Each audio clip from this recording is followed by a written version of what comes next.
All right, you guys have enticed me online. It's too happy not to be here.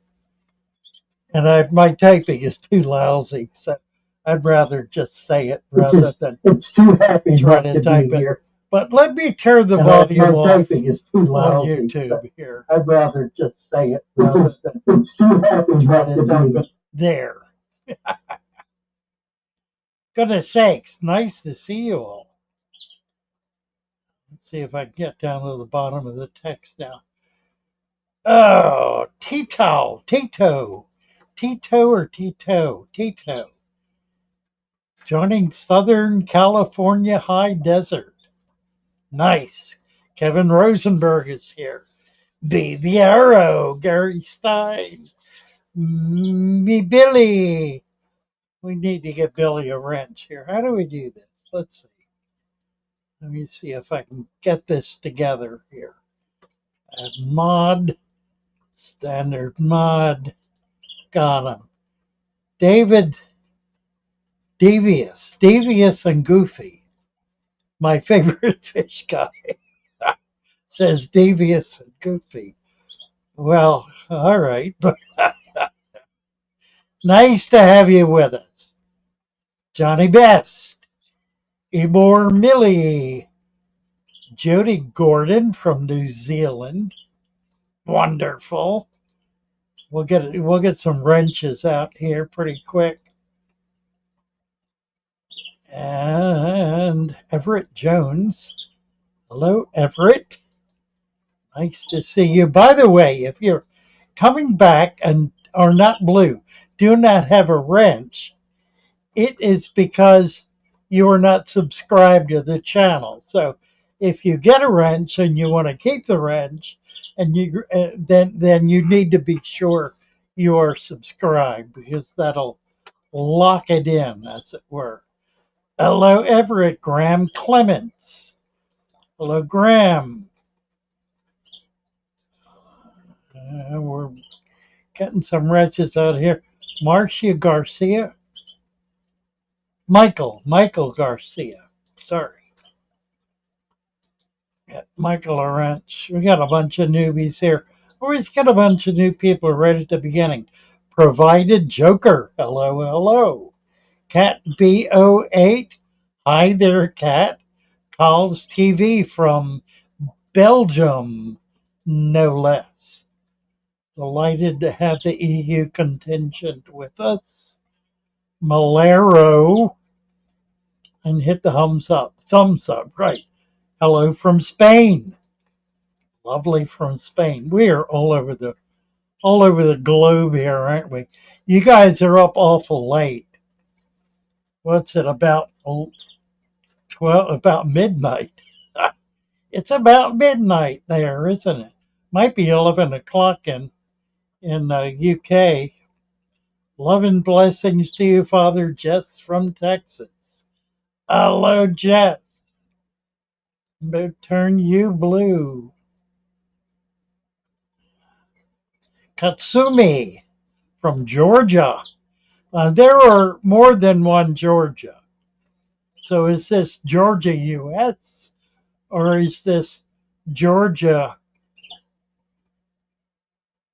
Where is that? Georgia is, that's part of the old Russian alliance. Also in Maryland, Tawana Robinson. Where are you in Maryland, Tawana? Nice to have you with us. Yeah, I am in Salisbury, Maryland, not far from Assateague, where the wild ponies are. Vikram from India. India is 10 hours away.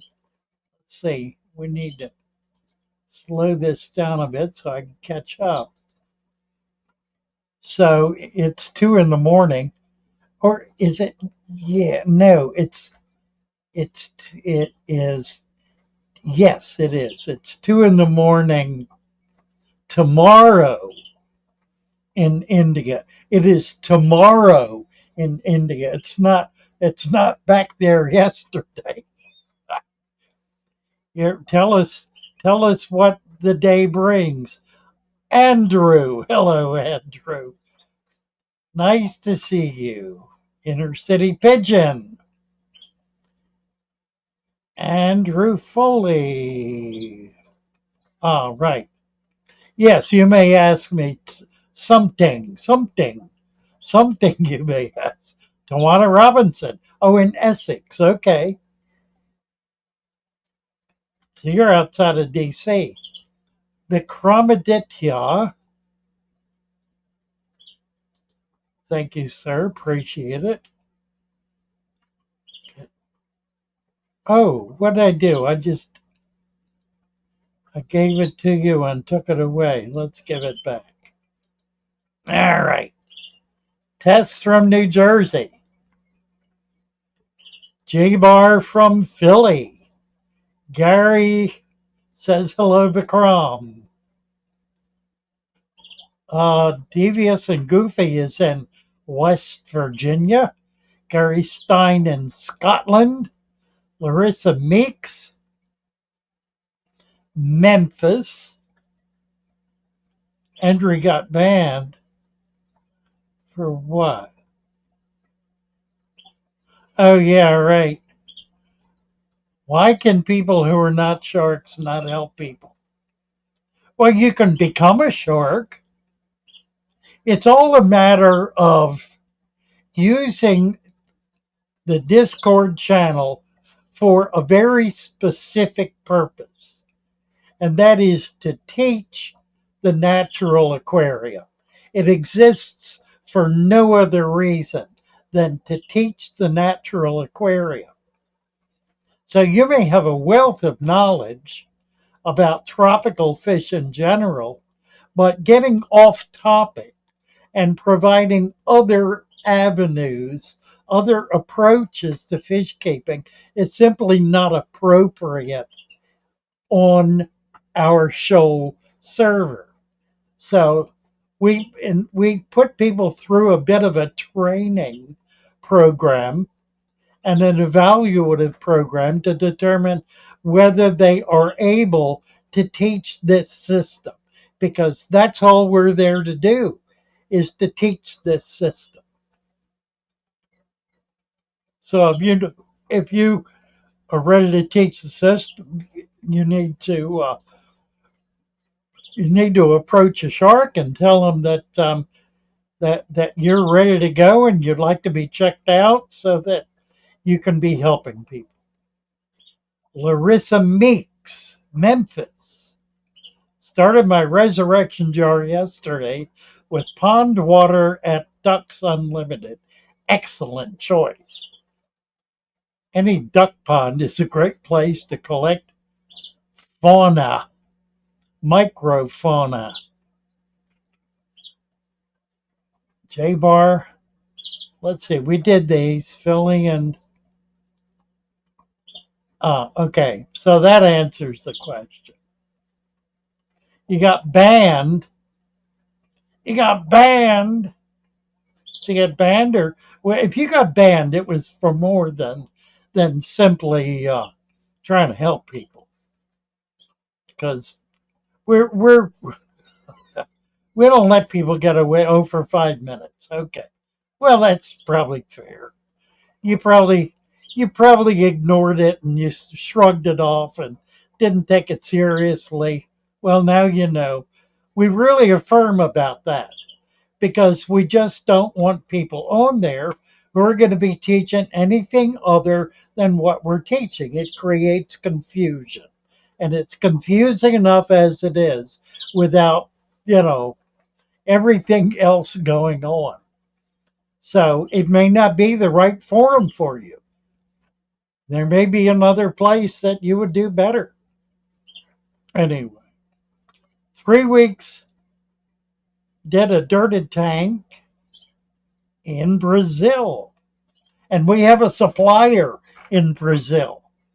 So that's kind of a big deal. You can get Father Fish's supplement, deep substrate supplement in Brazil from a Brazilian, no less. Calvin Tan. Are there any ongoing research or development efforts related to fatherfish? Yes, there are. There's a group of people who are, as we speak, working on a series of PDFs. The first one will be published, we expect, by the end of the year, and we hope to have a major piece of work out by early spring. So there's really quite a lot going on related to research into the fatherfish natural tank system. Another thing that's interesting to note is that there are increasing numbers of channels, new startup channels that are all about natural aquariums. It is becoming increasingly popular, and there are more and more people, some of whom are rather sophisticated, some of whom are really excellent aquarists, but all of whom are dedicated to the principle that such a thing as a natural aquarium is a real thing. Good question, Calvin. Thank you for that. Did I get your wrench? I think I did. I did. It'll happen eventually. Abu! Let's see what's going on here.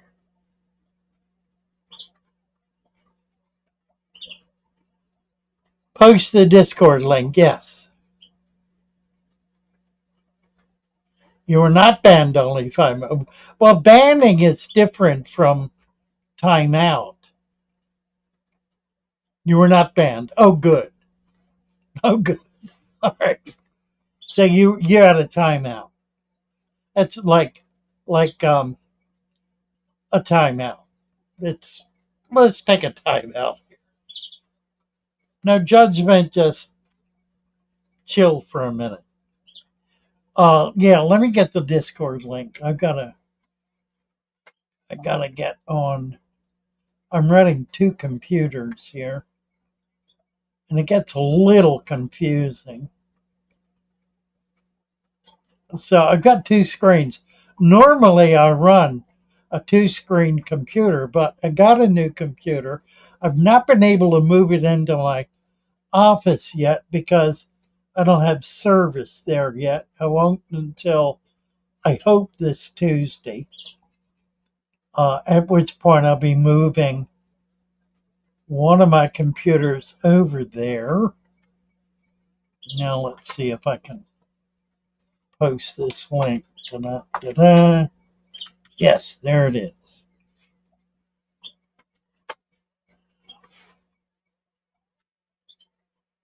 Got it. Why do people think you can't have a natural aquarium? Really good question, Preston. Really good question. One of the comments says, oh, you can't have a natural aquarium because it's a little glass box in the house. And you can't have the wind, and you can't have the rain, and you can't have all the stuff falling in. And those are fair. I mean, that's fair. Um, what it does, however, is it excludes um, environments that exist in unusual natural environments from being considered natural. Perhaps a better term would be not adequately wild. That is probably fair. But the idea of a natural aquarium really has more to do with acknowledging the laws of nature, the principles by which things exist, and simply acknowledging that and putting in the tank the basic material that allows for those processes to go on. So you put dirt in. Now, you don't want dirt in the water, so put some sand on top of it to keep the dirt out of the water. Put plants in it so you can get something growing and going on. You get some exchange happening like that. And then add fish to it or some kind of invertebrate, some animals, in order to create the waste material that's needed, and in order to burn up the oxygen and create CO2. Blake Ray's new to the hobby, enjoying your advice, want to replace my gravel. Next time I migrate tanks, I'll swap. Good idea. Good idea. You can put sand on top of your gravel right now, and that'll get you a long way. It'll really get you well down the road. So perhaps another 2 inches of gravel on top of your 2 inches of sand on top of your gravel, and you'll begin developing some natural processes. WL Latimer Ferry is very happy. I think finally you'll get a real aquarium at home. Just waiting to receive the supplements I bought last Friday here in Brazil. Well, bravo, bravo. Delighted to hear it. And we got to turn you blue. Get you a wrench. We got a few other people. I'm doing this as we go along. Another slave saying, observing is my joy. Mine as well. 3 weeks I did a dirted tank in Brazil from Toledo. Bravo, Howard Van Tassel. Hello, Howard. Happy to see you. Can I put lava rock over sand? Absolutely. Mohammed Riaz Uljana. Yes, you may. In fact, you can grow Anubias on Java rock. It will do quite well. How much plants is enough? I just saw that. There it is. How much plants is enough plants? Says Cal TV. Whoops. We just lost. What did I do? What did I do? I, I lost my channel here. Oh, I kicked something. Did I? Oh, I clicked the computer off. How the heck did I do that? Fortunately, I can get it back. Maybe.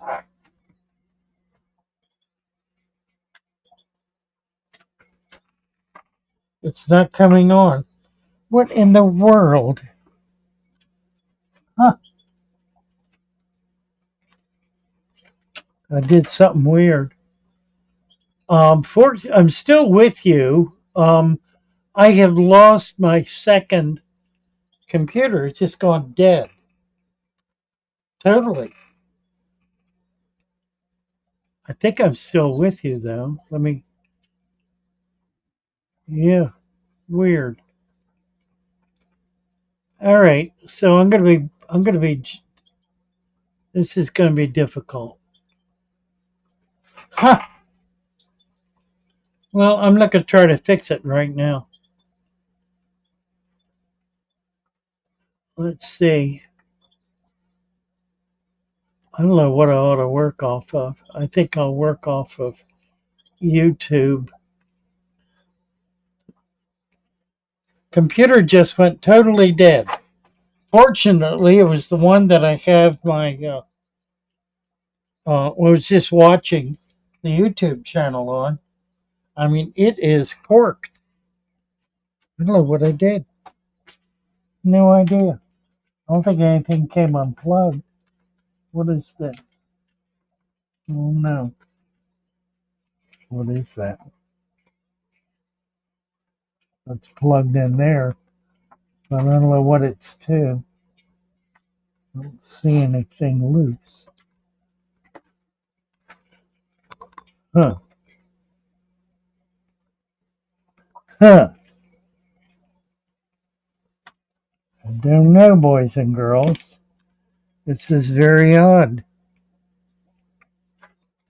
I may be having a little talk with Jeremy, from whom I got this machine, and it just went totally black. All right, we're going to ignore that. Um, what I need to do though is I need to move things around a little. Give me a second, so I can be looking in the camera. Well, maybe I can do this. I'll just move the camera.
There, we're back. Gremlins, yeah, I think so too. Holla girl, holla girl. Hello, hello. Aquario Urbano. Let's see now. Let me get down here. Chad Gardens pulls that out of the water column.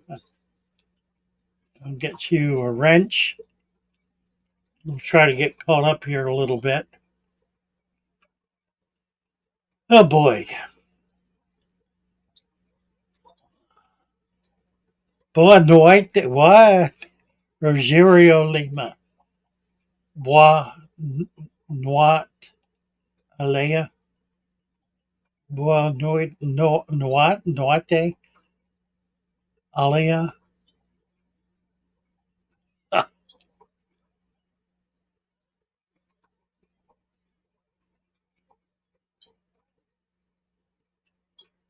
Psychedelic hippocampus. Welcome back. Well, thank you.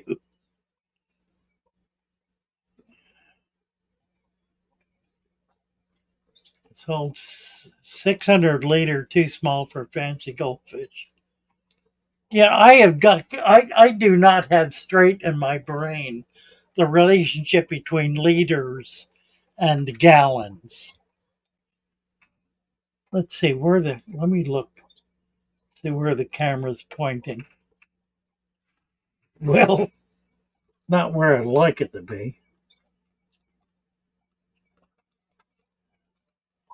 Oh, let's see. Let me get over here. See if we can. I may do it like this. Not a lot of good choices here.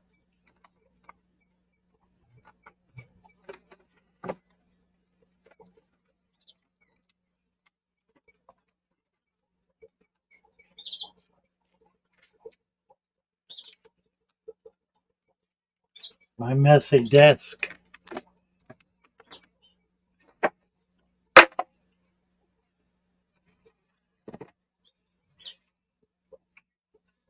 Don't need that one.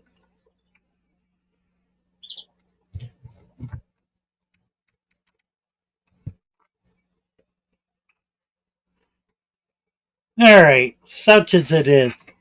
Looks like this is where we're going to be for the duration. And we're just getting started. That's weird about, I don't know what happened. Something came totally disconnected. Thing.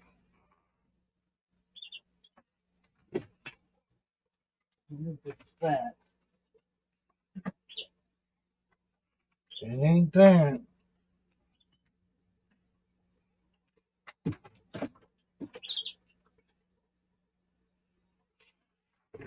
Huh. Well, I hit the button on it, nothing happened.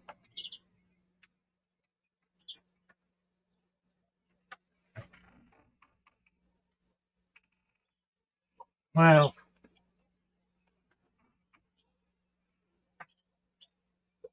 do you hear me? We got a problem. All right. Moving right along. See if I can read this now. I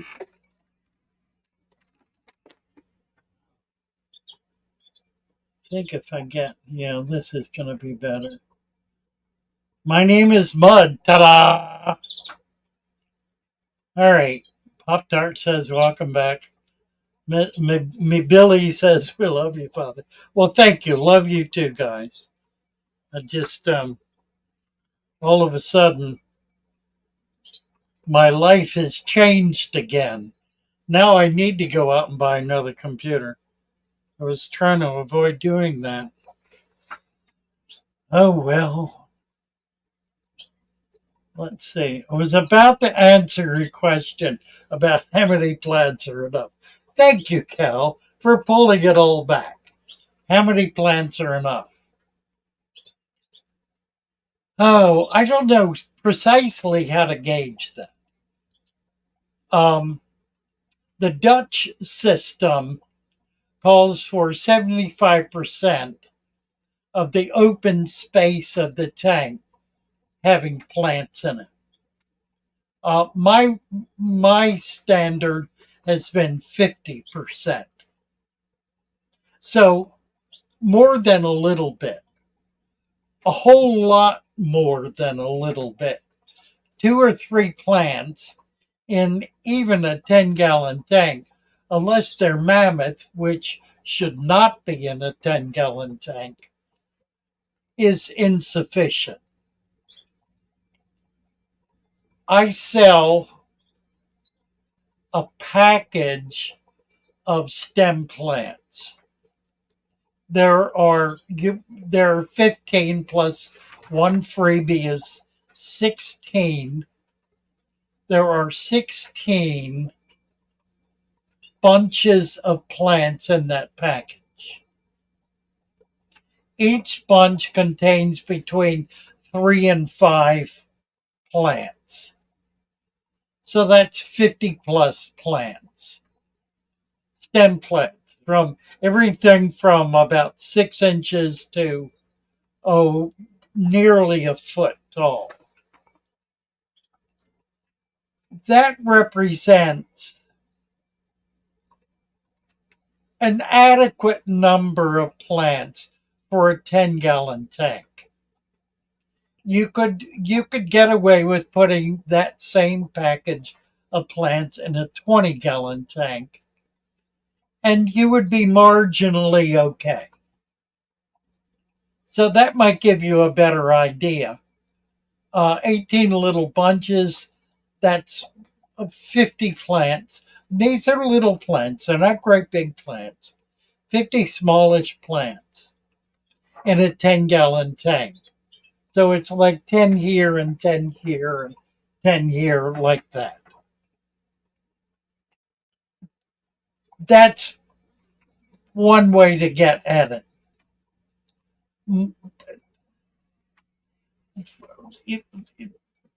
To determine the correct amount of plants long term, you need to listen to the tank.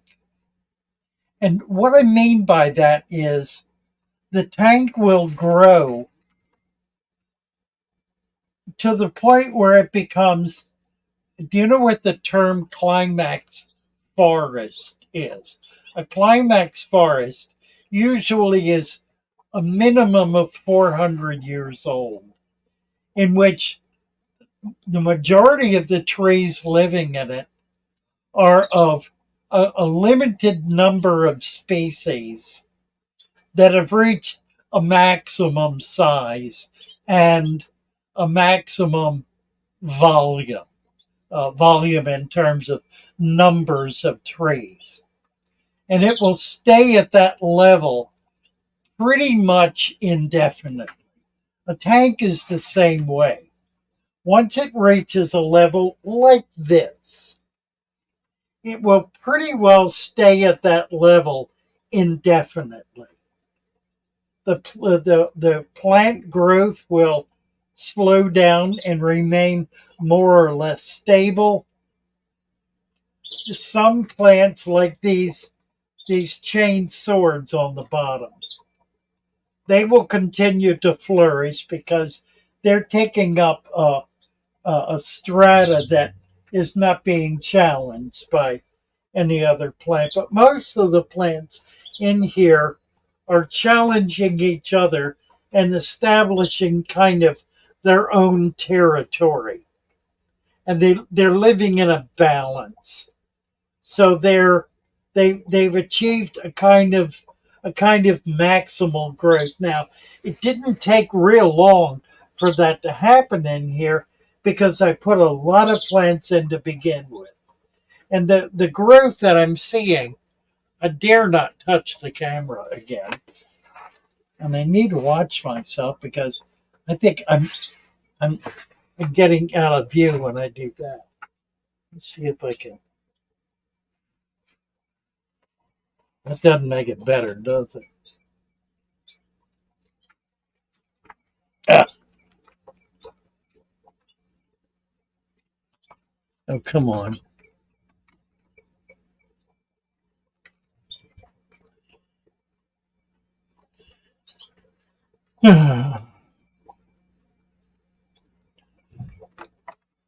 There, like that.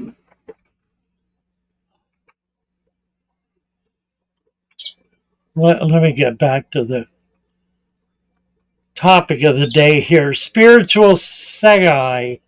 Hello, hello. Sagai, Saggy, Soggy, Sagai. Koki's Fish Nursery. Hello, hello.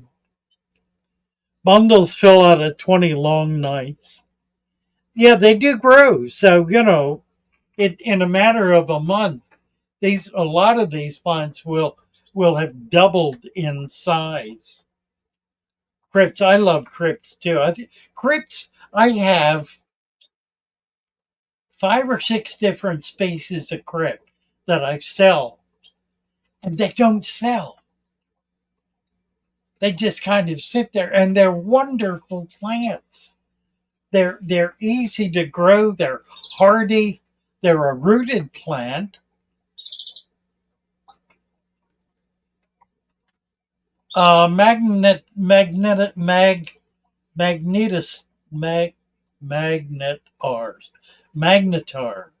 ex-magnetars. I have a problem with my plants. Scared to trim them because they start to die afterwards, even when I trim them just a little. Please help. Yeah, I don't trim my plants. I never do. Um, I just don't.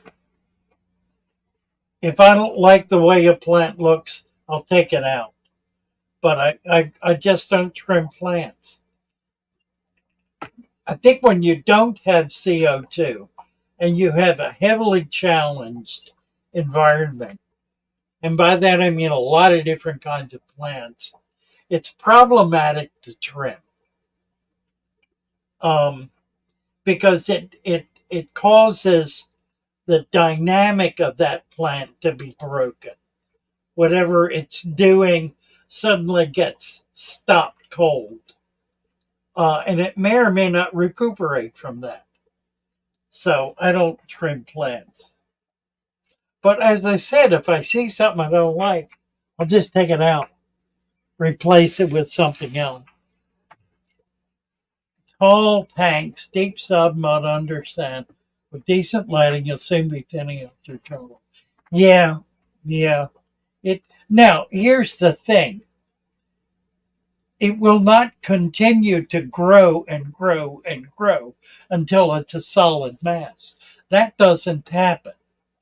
It'll grow to the point where where every leaf is getting light, and they'll essentially stop growing. They'll maximize the potential that exists in the tank. It'll slow way down more and more until you'll notice that the only growth that occurs is when an open space is created. That's exactly what happens in a climax forest. You get an open space and new plants come in and fill up that space. The same thing happens in a tank. Daniken is here. Hey, Daniken. Nice to see you. I missed him. There he is. List of plants I want for my 30. I've got right now about 50 different species of plant, and I just got a whole new group, which I believe I put up. I did. They're listed. They are Dustin's plants. I got a shipment of plants from Dustin, his high color stuff, and I've got them listed basically at his price or a little lower. I'm trying to undercut them a bit. They're really very close to his price. I will be doing packages. I haven't got that set up yet. I wanted to give folks a chance um, to add some color to their order with the Father Fish order. So I was saying, and he's such a nice guy. I've known Dustin for a few years and really appreciate him, appreciate what he's doing. He's a remarkable plant guy, just remarkable. I can't do his plants exclusively um, because he puts so much effort into each of his plants. He's in Kentucky. That the price is higher. He also doesn't have quite as big an operation as the people I buy from who are in Florida, and things flourish a lot more there. So I'm able to get better prices. The quality of the plants is every bit as good, but there isn't the amount of care involved that Dustin provides. He wraps each bunch in some very specific ways. It's really remarkable what he does with his plants. So it's kind of a very sophisticated approach to plant raising. Brian BBS, getting you a wrench.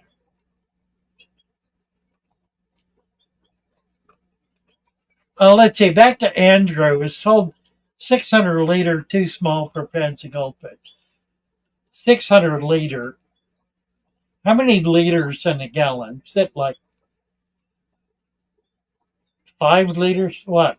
120 gallon? I don't get that. All right, I'm gonna have to look it up because I can't figure out how many liters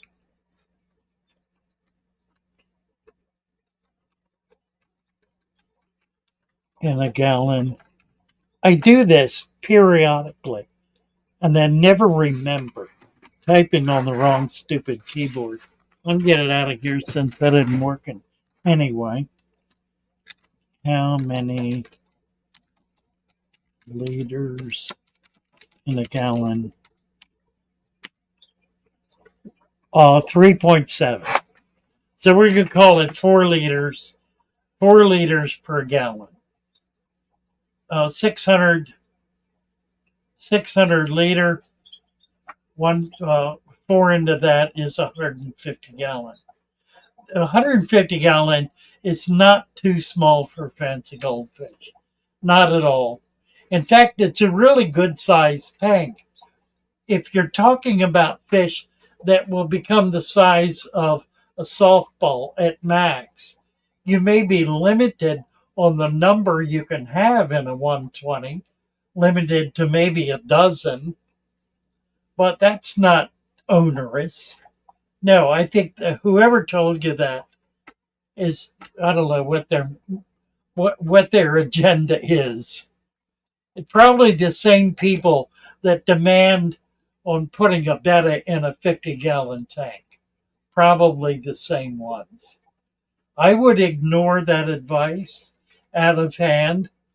The other issue, of course, is that the goldfish you're going to get in are going to be 2 to 4 inches.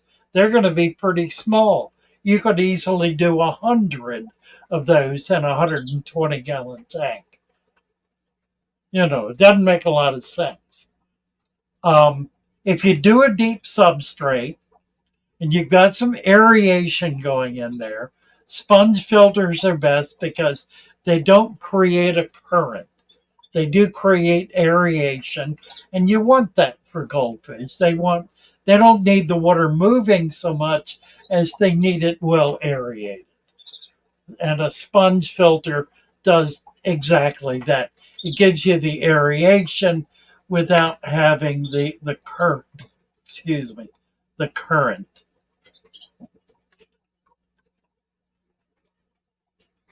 $200 plants, including microsort in a 20 long.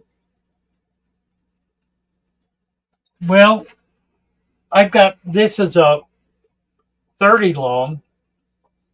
I've got probably 50 microsorts here, just that. I've got the top of it is covered in salvinia primarily. I need to get some frog spit for that. I don't have any.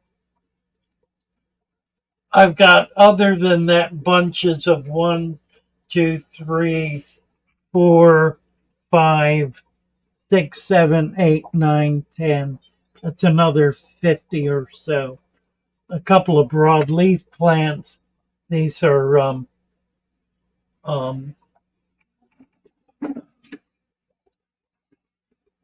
here's one.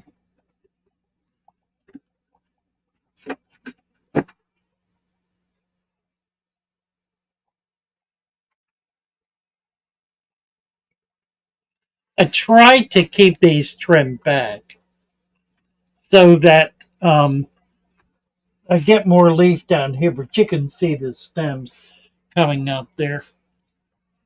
They're floating on top. I let that happen because about a month ago, I pulled out all the valve that was in there. It was loaded with valve. Pulled it all out and replaced it with stem plants and began immediately to get algae on the glass. In a matter of hours, it was growing on the glass. So I allowed these guys to grow up. I added duckweed on salvinia in order to get the light down going into the tank. That's why it looks so dark. And it has stopped that algae growth. So as these other plants catch on a little more, I'll be able to get more of that duckweed out, the salvinia out. I don't particularly like it, but I was kind of stuck for it. I had to do something to keep the algae off the glass. I was having to clean it twice a day. It was ridiculous.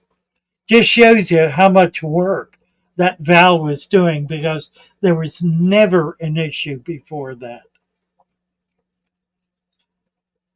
Pop Tartum has a list of plants he wants for his 30. Check out my availability. See, let me see. I can give you the link. Uh oh. Uh oh.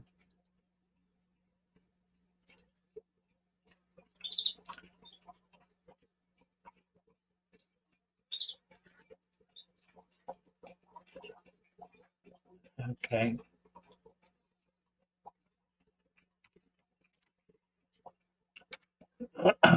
There's the store link.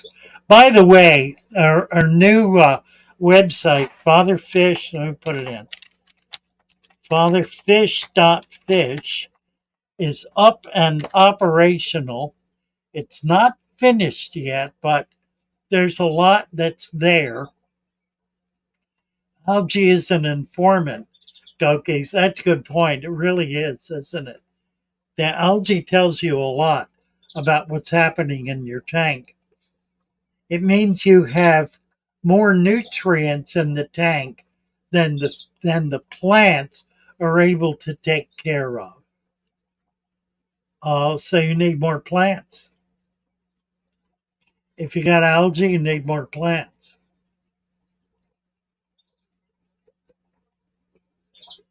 Let's see.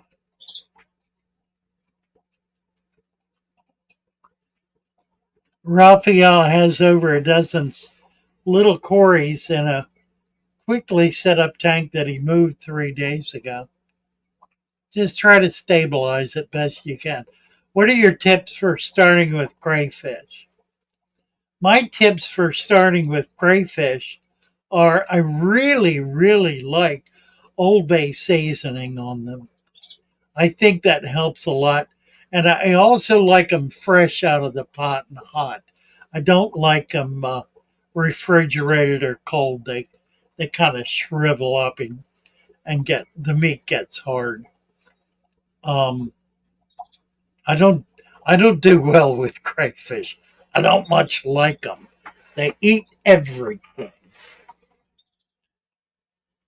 Donovan, the tank is 4 feet long, Donovan. It's actually a 33 gallon, I think.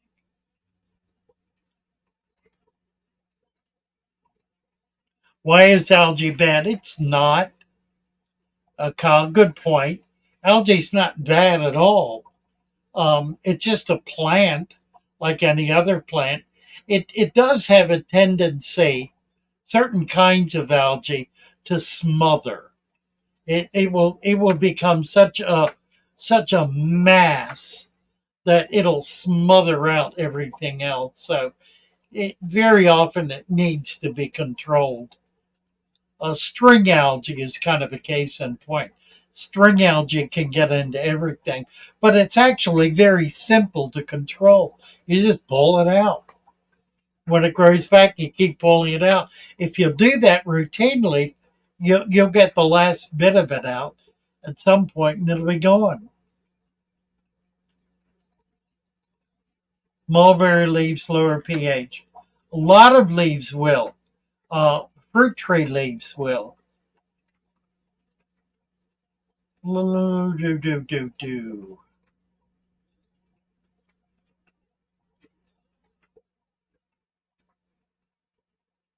Let's see what else is going on here.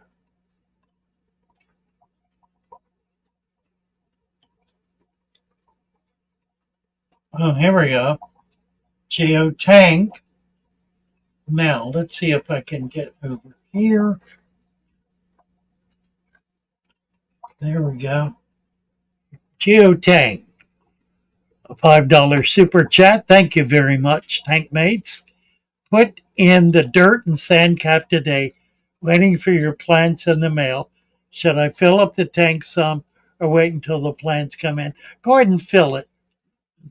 Leave an inch or two at the top. You may as well. That way you can get your sponges going or whatever else you're going to be doing. Do I ship to Canada? No, but we do have a supplier in Canada, and his address, contact information is on the fatherfish.fish website, so you can find it there. We also have, I mentioned, we have a supplier in Brazil. We also have one in the UK who is shipping into the EU. We're looking for an Aussie, looking for someone in Australia who's in a position to take on a small business and be able to sell product there. I should mention that I don't derive any profit at all from those sales. I support them. I encourage them. I do what I can to be helpful. I supply referrals, and I include them in all of my information. So my goal with that is to help people in different countries set up a little business that they can make some money on doing natural aquariums. And if they can expand that to include some other products, as Brazil has done and Canada has done, and I know the UK is looking into it as well. It allows for the creation of a small business that can provide some support, can provide some income, and Lord knows we all need a little extra income these days. So thank you, Geo Tank Mates, for that. Your plants, if you ordered the package of plants, they'll be shipped out Tuesday. We should be able to get them all out on Tuesday, which means you will get them Thursday at the earliest. And again, thank you for your super chat. Let's see. Let me get back over here. My name is Mud. Lived in San Francisco in the 90s. Bought some big cichlids from shops in Chinatown that sold the fish for people to eat. They looked at me weird when I didn't want them cleaned. Someone told me that there is in DC a Chinese market, and I think they said it was in DC. I need to get over there because they're selling things like live fish, and I really want to get into that and see what they've got, because I probably will find some things. I have right now 7 larger tanks, between 40 and 75, that are going to be set up in my new office, which I moved into. We rented a 1,200 square foot warehouse so we can do our pack out there and hold plants. And I've got some vats, so we'll be growing out some things. Not doing fish yet, but the front of it is an office area that we're setting up as a studio. And I'll try to get some pictures this week. I did promise some folks I would do video of our pack out, so it'll be a chance to show you what we're doing. It's just beginning. We've been in there for, I think, 2 weeks. Since about the second week of November. So a little better than 2 weeks. It'll be 3 weeks this coming week. And it's starting to come along. We're putting some things together. It's going to be fun. It'll be a lot of fun. Really looking forward to it. So you'll be seeing some video coming out of there pretty soon. How about cleaners? Kyle says. Now I've lost them. Elaine, I have spiders in my tanks. attracted to fruit flies. Yeah, fruit flies and gnats. Um, it's just part of the environment, isn't it? And let me give you a wrench there.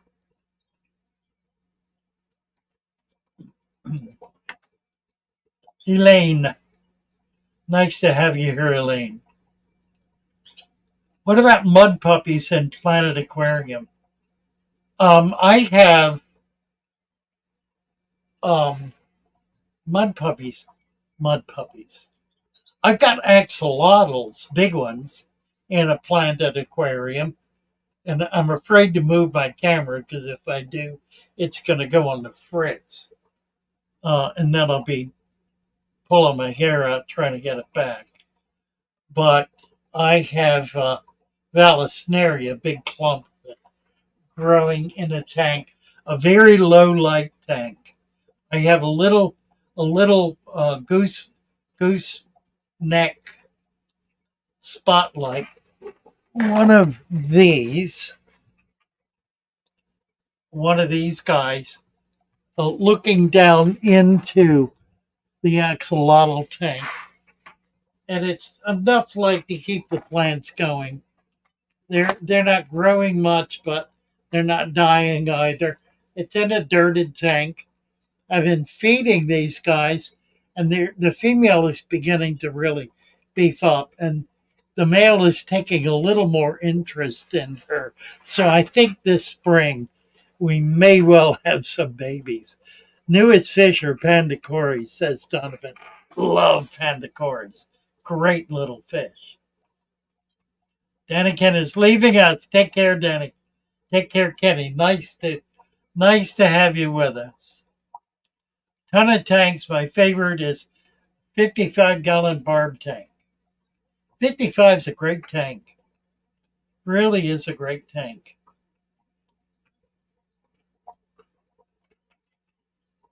Raphael, my cichlids love plants. Not been able to keep any plants in the tank. Just a nice dirted non-planted tank. Loads of convicts. Yeah, convicts can be a problem too.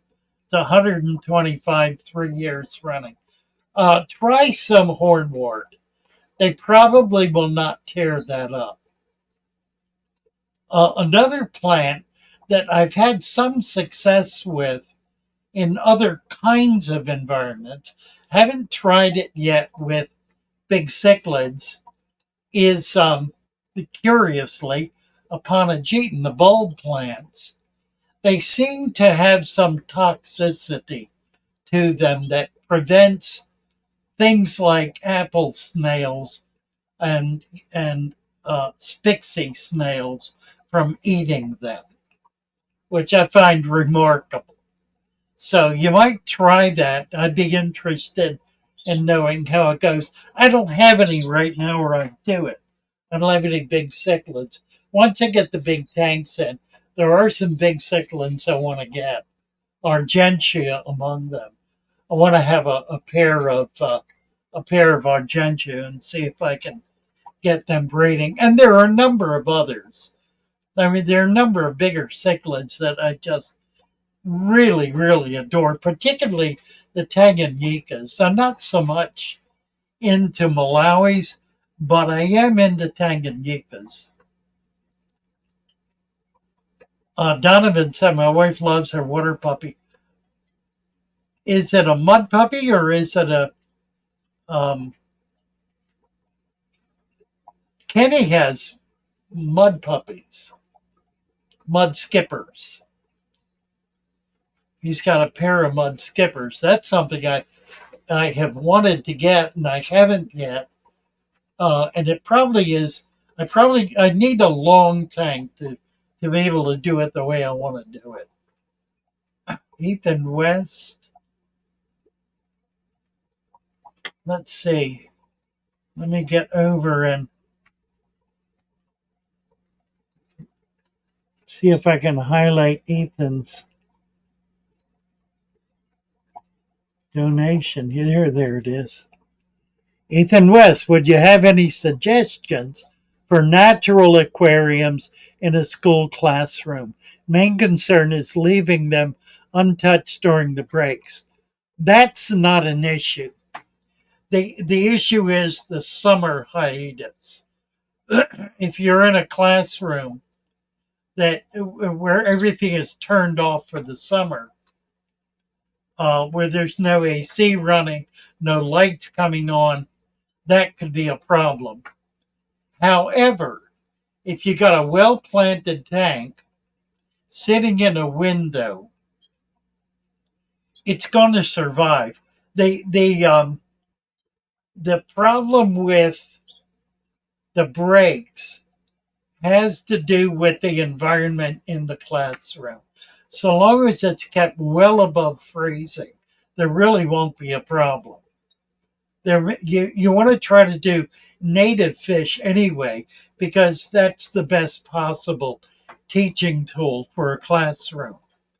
You can even have the kiddos collect from the wild and bring them in and put them in tanks. I did that in a classroom in Florida one year where I went out collecting saltwater and would come in once a month and share. They had 4 or 5 tanks set up and share what I had collected in each of the tanks. They had a group of people responsible for each of the tanks. And it was interesting. It could have been more successful because I could have caught more, but for some reason, I think the red tide was in that year, and I just wasn't getting the volume of animals I was used to getting. The year I decided to do that was a year where I was getting 1,000 animals every time I went out, and then the following year when I was implementing it, I was lucky to get 100. So that was unfortunate and was a disappointment to me and everybody else. Nevertheless, the hiatus, the having a break where you're not feeding or not paying attention to a natural tank is not going to be a problem at all. It'll simply continue. It'll for weeks or months, even through a 3-month summer hiatus. It'll maintain itself without any difficulty at all, so long as it's not freezing or cooking. You don't want it getting up around 100 degrees, and you don't want it getting down into the 50s or 40s. So if the environment is maintained at least 60 to 80, 85, you'll be okay. It won't be a problem. And you can turn off the electricity if the tank is sitting in a window that gets some sunlight, at least a few hours of sunlight each day. So good luck with that. And jump on Discord and talk about it. We can help you troubleshoot that and find ways to make it effective. That would be great fun. Let me get back where I was here.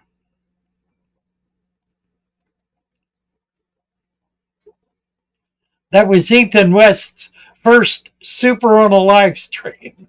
So congratulations, Ethan, and thank you so much. Very nice. Pothos for underwater. Pothos will not grow underwater. The roots will grow in the water. The pothos leaves will not. They need to take oxygen out of the air. They cannot take it out of the water.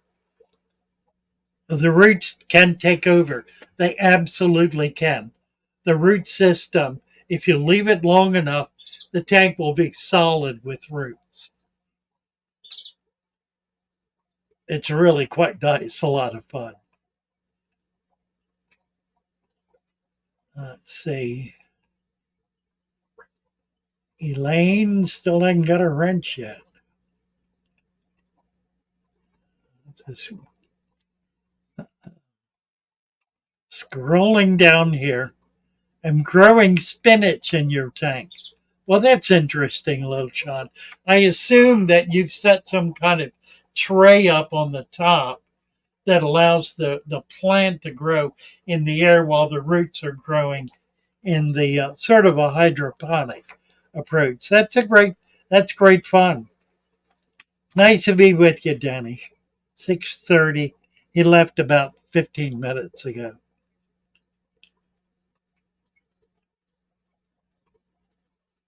Thank you, Ethan. Did I give Ethan a wrench? No, I didn't, but I will right now. Let's see. What I want to know. Okay, I'm still in the picture here.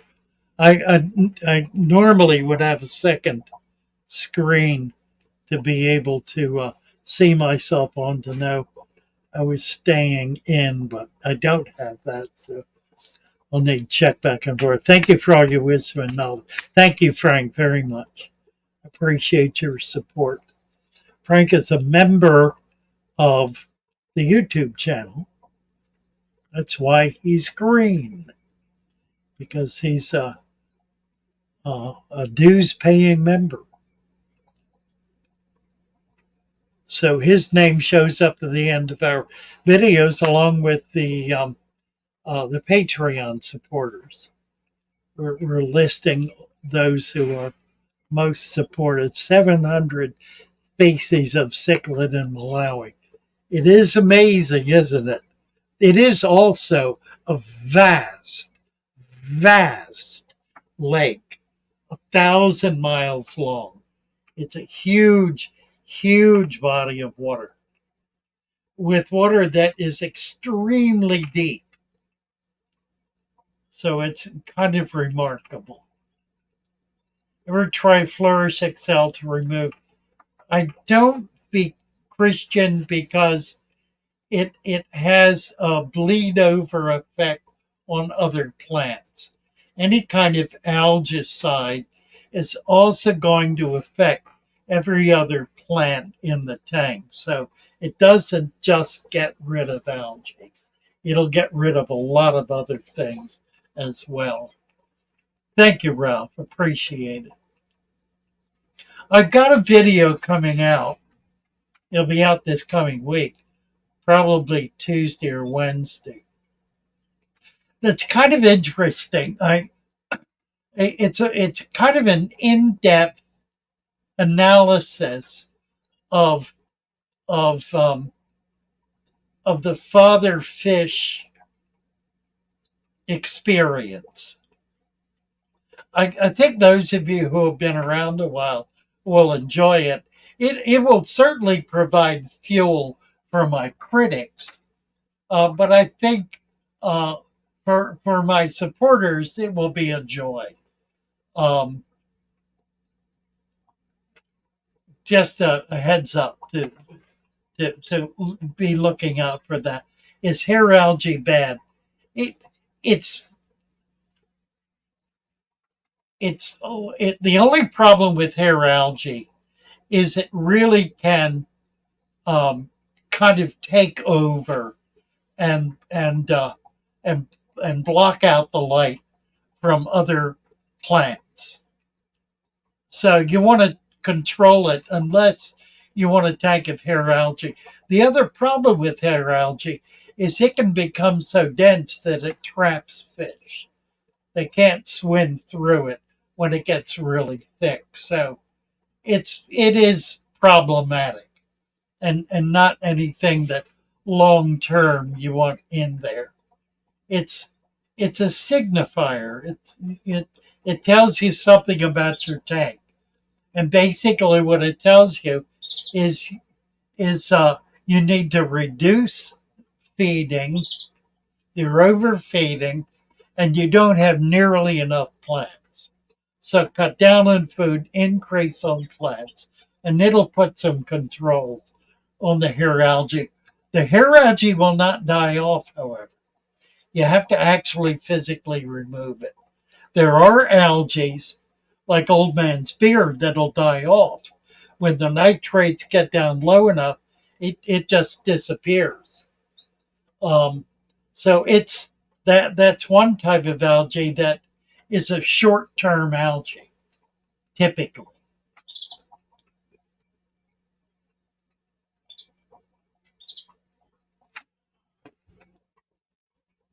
All right, I can't say that.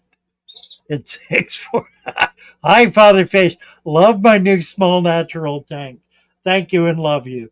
Thank you and love you too. But I don't know how to read your hieroglyphic. You need to do something for me. Always interesting live videos, says Victor. Thank you, Victor. Let's see. I need to pass out some wrenches here. Let me do this.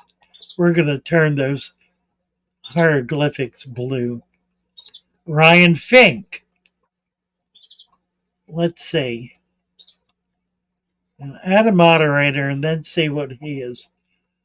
Glenn, I got that, but I've commented several times. I get it though. Just want to make sure I do it right. With winter approaching, is it making everything hibernate? Evening, Father. Hello, Neo Veritas 7. Get you a wrench.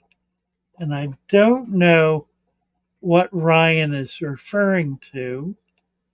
He's talking to Glenn. And if I go back and find out all this stuff, Maria Miller, I need to add you as a mod. Get Maria a wrench. If I go back, I'll lose track. I can't do it.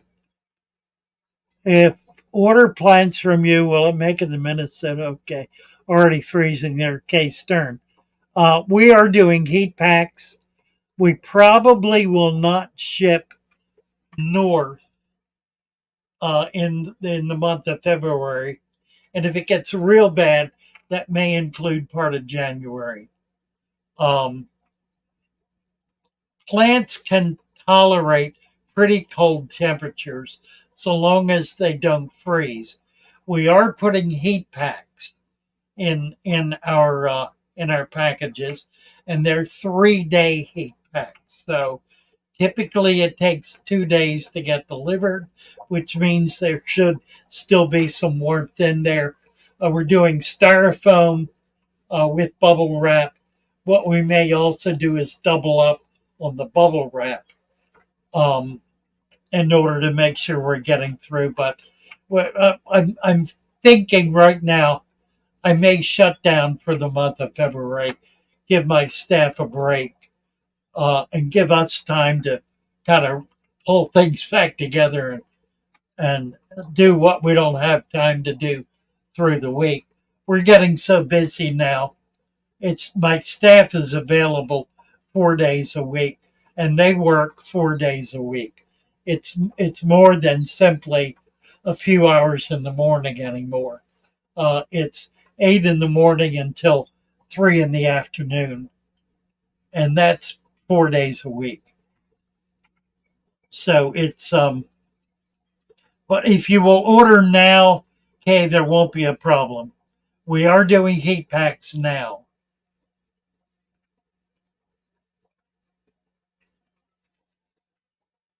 Maria saying I had to take a portion out due to that issue. I've missed the conversation here. I'm sorry, I don't know.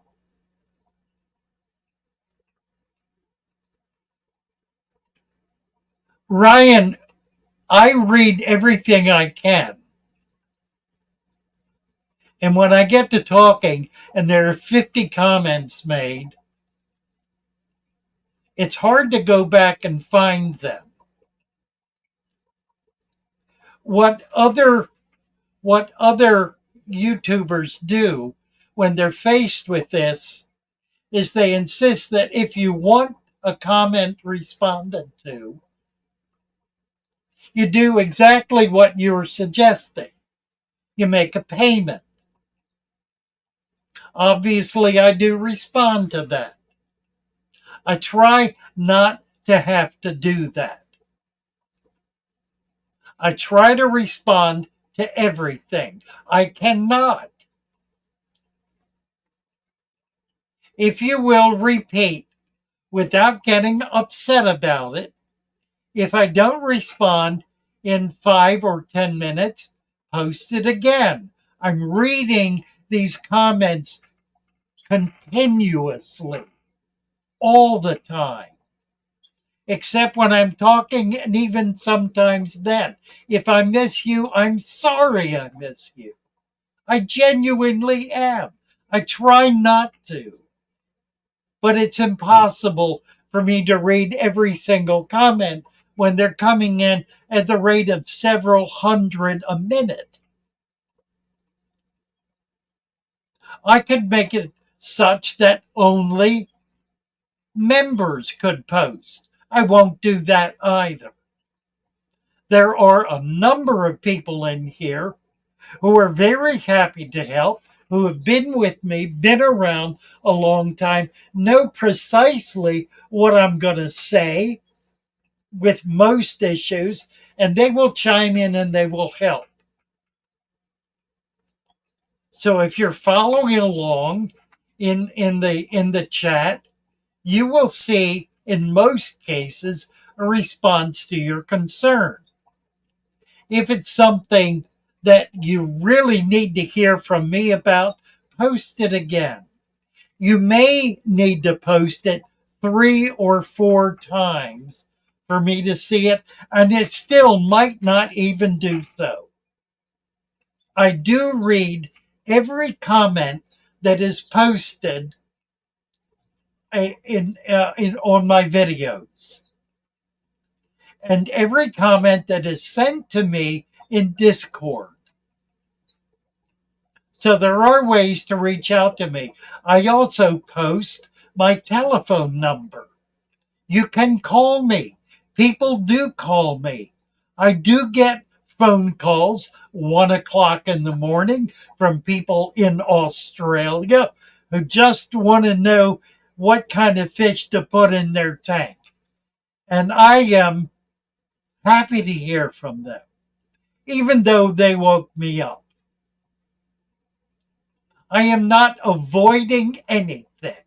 Someone made the comment this week that I am avoiding them.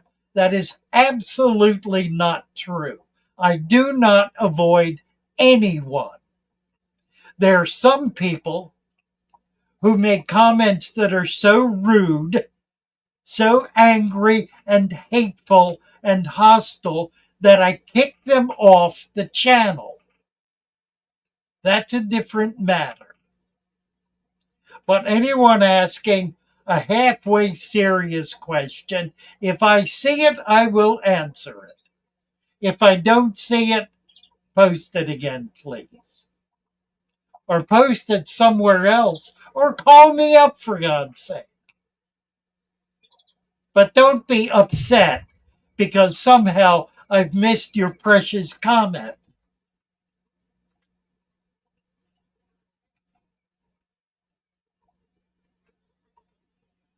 Not picking on you, Ryan. But I've just heard enough of this, and I'm tired of it. It's not reasonable to expect me to be able to read every word that's posted here. I try the best I can. I don't have anyone helping me. I have had that in the past, and it was a big help. I don't have that now. I'm thinking about trying to do something about that. But that's its own problem, as those of you who have been around a while understand. Revolution, says Shinebox. Need some lights for a 20 long. Lights for a 20 long. That's what, 30 inches. A 30-inch light. You can get a 50-watt 30-inch light on Aquabid. Oh, you know what? Do this. These little guys. I don't know if I can show it. Let's see if, let me do this. I've been getting a bunch of these lately. I really like them. These are LED spotlights. These are 100-watt. I'm going to lose my 100-watt LED. I don't know if you can see that. 100-watt LED spotlights. They are about $20 a piece. So they're pretty inexpensive. And I've got 5 of them on here. If I had them up here, I wouldn't need to have 5. I could do probably, well, I got 4. I could probably do 2 if I had them up higher because they would cone out a little more.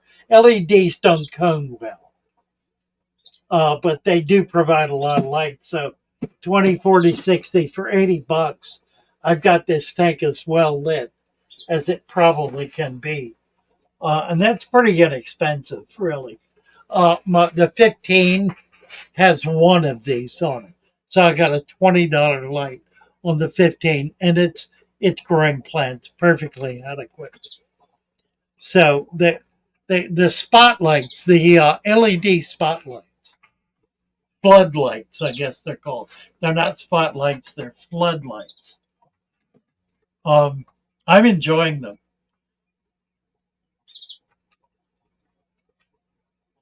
Let's see. Mud. See if we can get Mud's comment. Mud just made a donation. He just popped up on my screen. If I can find, there he is.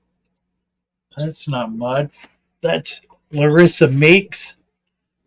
Would be great for parents looking for a starter pet to get a PDF that suggests beginning with a resurrection jar for 30 days while kids study about and prep for a father fish tank. Really, really good idea, Larissa. That's something I can work on. That's a really, really good idea. Thank you for that, and thank you for your donation. David Goyen gifted 1 Father Fish membership. Thank you, David. That's very nice. And let's see. Boy, it's just amazing the number of comments that are on here. What is this? Stan Pittman just became a YouTube member. Thank you, Stan.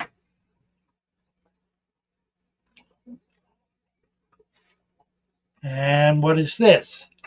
This is SJ. Do you have a physical store? I do not. I'm setting up a physical warehouse that is going to have a studio in it that will have enough tanks that eventually it could lead to inviting people in. But it's in a warehouse district that really isn't open to normal traffic. All right, let me get back over. My name is Mud. What happened to Mud? Mud is saying, ask, where is this? It's at 657. Let me find this. 6. There it is. Ask in Discord. Your answer is probably there. Many people will help. Too many people in here to mention everyone and answer all. Yeah, we're at 186 people in here right now. 186 people in here right now. And probably 75, half of them are posting. And posting by the minute. So it's kind of out of control. There are YouTubers who don't pay any attention at all to the chat. I prefer to, because I prefer to gear what I'm talking about to what people are interested in. And I think it obviously is something that lots of other folks enjoy. I enjoy doing it. It's fun to do. Please don't ride me for missing your comment. It is inadvertent, totally inadvertent. You just have to be a bit more diligent. And as Mud said, come on over to Discord. You will absolutely get an answer there. And if you direct your comment to me, I will answer it. Guaranteed. Might take me a day to get to you, but I will answer it. Because it sits there until I do. All right, let me get back over. Thank you, Bud, very much.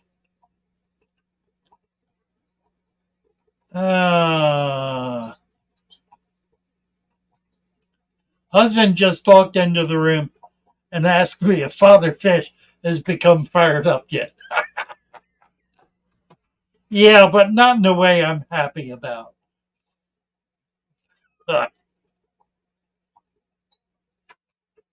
Best way to get rid of duckweed. I have a system that works. It takes a little discipline. I've got a video on it, or a couple of clips. It's not a video. I have a couple of clips on it.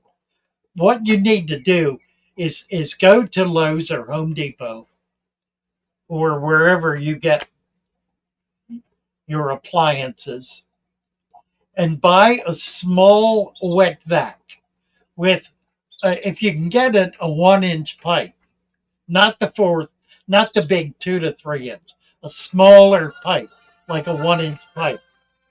Who in the world is calling me? A private number. Well, we're not going to do that. And then take everything off the top of the tank and carefully vacuum the duckweed out without getting very much water. It takes a little bit of practice to learn how to do it, but it works. And it will get virtually all of the duckweed. You can go back and check it again in a week or so where there might be some little patches. Get that. You'll be able to clean it up. It'll be gone. Do I do live chat I do live chat. Yes, I do. I do live chat, Patrick. Could you explain to me the difference? I'm not sure. Live chat sees everything. Top chat does not, is my understanding. Mike says, is goldfish in the deep substrate method compatible? Won't the goldfish end up digging no matter? Yeah, it typically no. But what you can do is put a larger gravel on top of the sand. And you might need to make this sand another inch deeper. The other option is kind of the big cichlid option, which is to do 4 to 5 inches of sand, no dirt at all. And just figure on over a period of time, the mulm is going to seep down into that and create a rich substrate that will be more stable. At that point, what's happened is the bacteria is growing on each grain of sand. This is amazing. It's the third time this person's called me. But I'm going to shut my phone off. It's private number. I'm not going to answer a private number that's preventing me from being able to do what I'm doing. I will, you know what? I'm going to shut the volume off. Love Substrate tank. I do too, and I can't get enough of it. I've got a little bit. It's growing. It's slow. It's just not really taken off yet. The other one I love is Riccia. So 2 of them. Substrate and Riccia are wonderful plants. And Riccia will float. Substrate sinks. Riccia, it has such wonderful texture, and it's a really good surface plant that doesn't clomb the top of the tank the way duckweed does. So best way to get rid of duckweed, right? We did that. Any tips? Boy, I moved this a little bit and it just jumps. Taking driftwood for outside. Absolutely. Make sure it's driftwood, not wood that's come off as the cut limb from a tree. It needs to be well dried out or will soak. If it's driftwood, that means it's coming out of water and it's been completely washed out by the water. So there's nothing, there are no, I can't say no organics because wood isn't organic, but no sap left in it, nothing left alive in it. Now, for a big, thick, like a burl or a thick, matted root or a thick piece of lumber, it can be impossible to use that in a tank because it contains sap, for lack of a better word. It contains living organics that are so deeply into the material that they seep out exceedingly slowly. It could take many years for a piece of wood that thick to be able to really bleed out and become bleached out and become driftwood, particularly if you're getting it off the ground. So a nice root mass from a tree that's fallen over, that's been there a year or two, could still have an awful lot of life in it and will foul the tank. And that's the whole point. So any piece of wood like that, put it in a container outside, a bucket, a tub, something, and let it sit there for at least a season. After a month or two, you'll get a feel for whether it's going to be okay in your tank. It may not be able to sink. It may simply float. There are pieces of wood that never sink. Lord, I've had rocks that never sink. And that's a consideration too. You may need to, even after it's thoroughly desiccated, wrong word, thoroughly dried, you may need to screw it to a rock to get it to sink. Be careful about this though. With driftwood that's coming out of the water, if it's washed up on a beach and it's not illegal to take, as is the case in Florida, that's a wonderful piece of wood to have in the tank because it is so well cured. If it's a piece of wood lying in the woods, don't put it directly in your tank. Put it in an outdoor tub. Put it in a bucket. Put it in something to give it a chance to leach out and to give you a chance to see what it's going to do in the water. Stan Pittman, hello, hello, good to see you. If you smell the tank, you're feeding too much. There you go. Goki's got it. If it stinks, you ain't doing it right. You're putting too much food in. Absolutely true. Absolutely true. If there's any odor at all, a fish tank should never have any odor at all. Never. Sergio Ferreira, Ferreira. Someone told me I should let the soil soak for 3 weeks, not just overnight. Yeah, you don't need to. I mean, you can, but what's the point? If you're soaking it like that, then it's leaching out all of its nutrients. And you don't want to do that. You want those nutrients. So get it wet so it doesn't float. Lay it as a mud layer, 1 inch, in a tank 55 gallons or less. 5 gallons or less, half an inch. Add double the amount of sand on top of the dirt, and then fill it with, water. Now, as to the dirt, we have a formula. If you don't know what the formula is, don't guess. Check it out and find out. The formula is listed on our Discord channel. listed some other places too.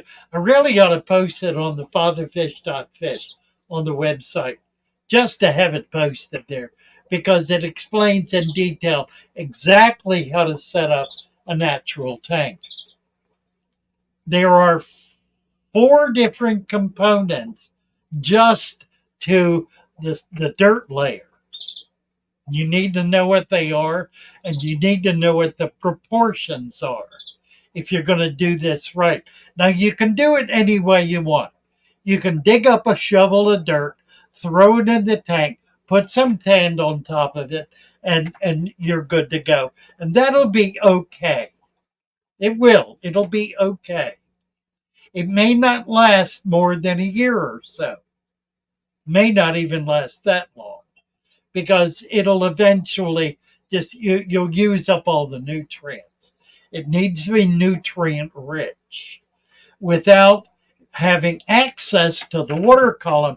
That's why you double the sand depth because that dirt will rise up into the sand the height of its depth. If it's 1 inch, it'll rise up an inch. So you need 2 inches of sand. That'll keep the dirt out of the aquarium. That's where most people have trouble. They don't have enough sand capping the soil, or they have too much soil and have not doubled the sand. Sometimes even that isn't adequate. I mean, I did a tank once.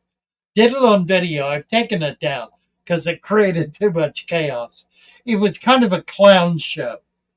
I was just throwing stuff into the tank. A 10-gallon tank. I had, I don't know, 3 inches at least of dirt and then put another 3 inches of sand. It was like 2 and 2. I had a total of about 4 inches of sand in that little 10-gallon tank. It fouled in 2 days. Once I got the water in, it just went rank. There was just so much dirt in there, it was impossible to cap it enough. So absolute limit of 1 inch. No more than 1 inch. If the tank is more than 55 gallons, you can add another half inch up to 100 gallons. And then maybe another half inch after that. I would never do more than 2 inches of soil. It just isn't worth the risk, and it's really not necessary. With 2 inches of soil, you got 4 inches of sand. That's 6 inches. That's pretty deep, even in the tank that's 24 inches tall. All right.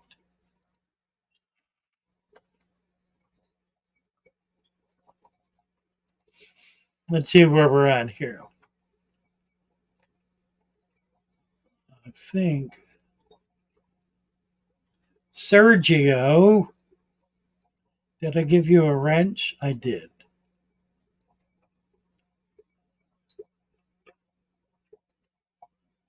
Ryan, if only he went up 2 questions, he would have seen us. Ryan, give me Ryan. I'm going to go back till I find it. I feel bad I upset him. He's too nice. Got it. You didn't upset me. And it wasn't you, Ryan. It really wasn't. It just, I've been hearing this every week for months. And I've had 2 or 3 comments this week from some of my staff people saying, why don't you pay more attention to people? They're trying to get your attention and you're not paying it. So I just kind of was over it. Want to know if making a resurrection jar during cold temps will make a difference? Glenn said no, and I believe him. Glenn is right. It will not make a difference. Ryan, do you have a wrench? Did I give you a wrench? No, I haven't. Need to give Ryan a wrench. Bang, bang, right there. You got it. And I'm glad I found your question. Lisa Poole, how do I order plants? Lisa, I'm gonna post the link right now if I can find it. Where have I got it? I don't have it up. I need to get it up. All right, here we go. Link. Is that it? That's it. Plant link.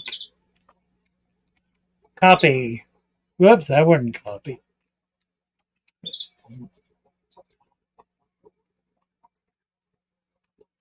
Copy. Okay.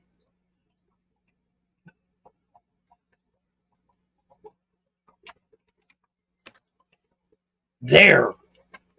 The link.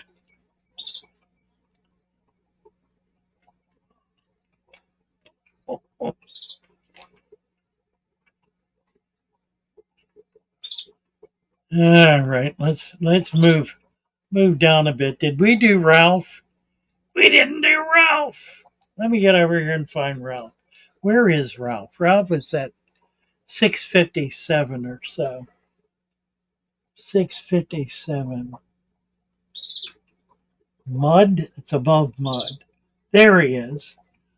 Ralph! 4.99. Thank you, sir. Very much. Very kind of you.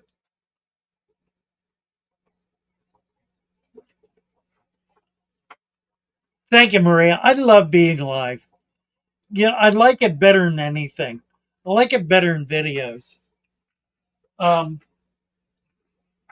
we are approaching 200 people on here. We're at 193 right now. This is nuts. This channel is just blown up. I tell you, it's incredible.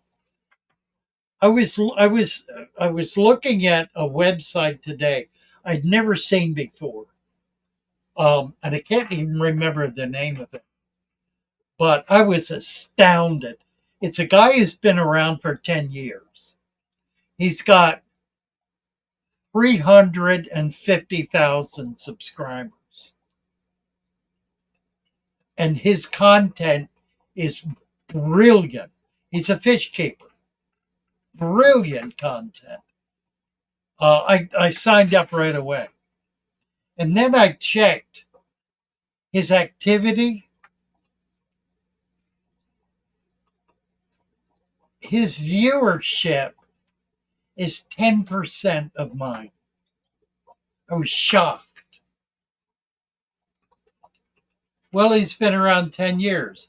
Of that 250,000 or more people who have signed up, probably 200,000 of them are gone. Just not even around anymore. I've had 100,000 people signed up in the last 12 months. And a lot of them are still around and still kicking. 10 years they won't be. But they are now. So I'm getting tremendous activity.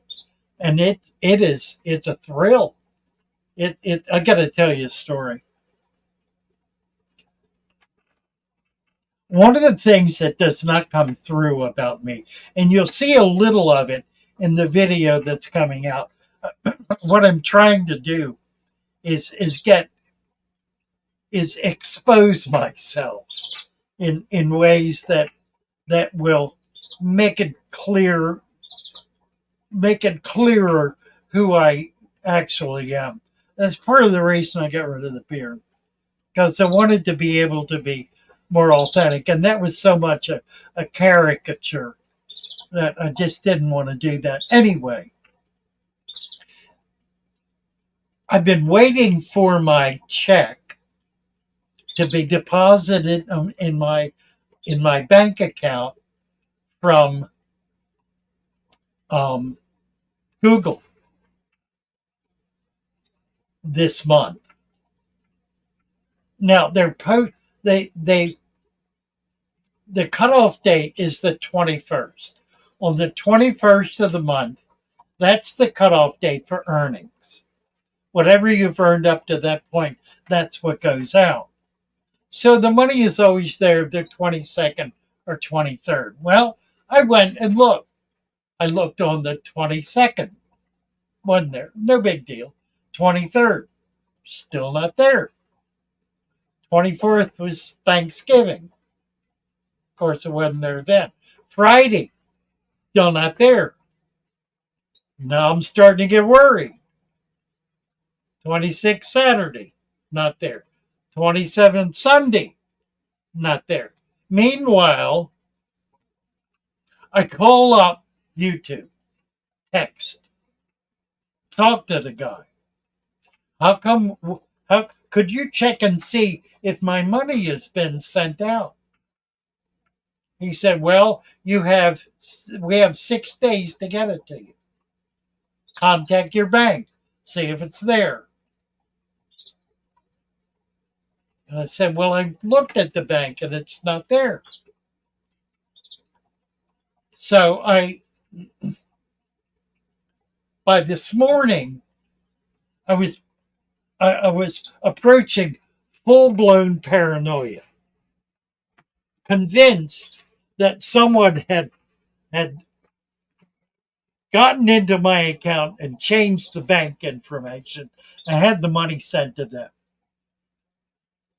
Right up there on the paranoid scale, I was working my way up it. Well, fortunately, this morning I preached. So I had to tamp down the paranoia and I prayed it out. I really did.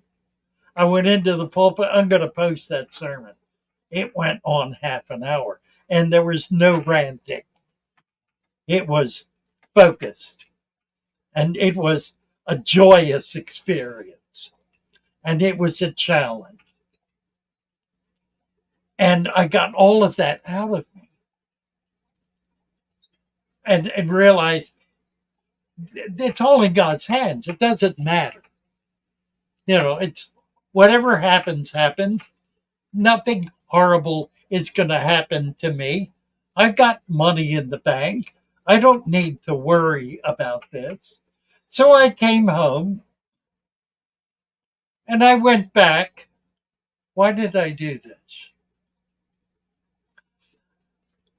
I went back to my bank account. I looked. Oh, I know what it was. I finally discovered a link in YouTube that says we have sent 4,200 as $4,200. We've sent a check for $4,200 to you, deposited in your account. And then I checked the account number, and it was the right account number. And I thought, how come I didn't see this before? Well, I wasn't looking for it. That's why I didn't see it. I was too busy trying to figure out something terrible. So I went back to the 22nd, and it wasn't there. And then I went back. I was scrolling through, and I saw a number, like a $4,000 number.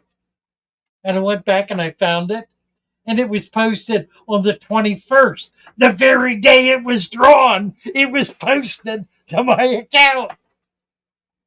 So thank you, YouTube, for being a whole lot more on the ball than me.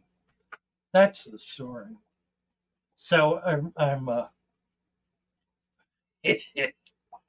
little humility here, overcoming my paranoia.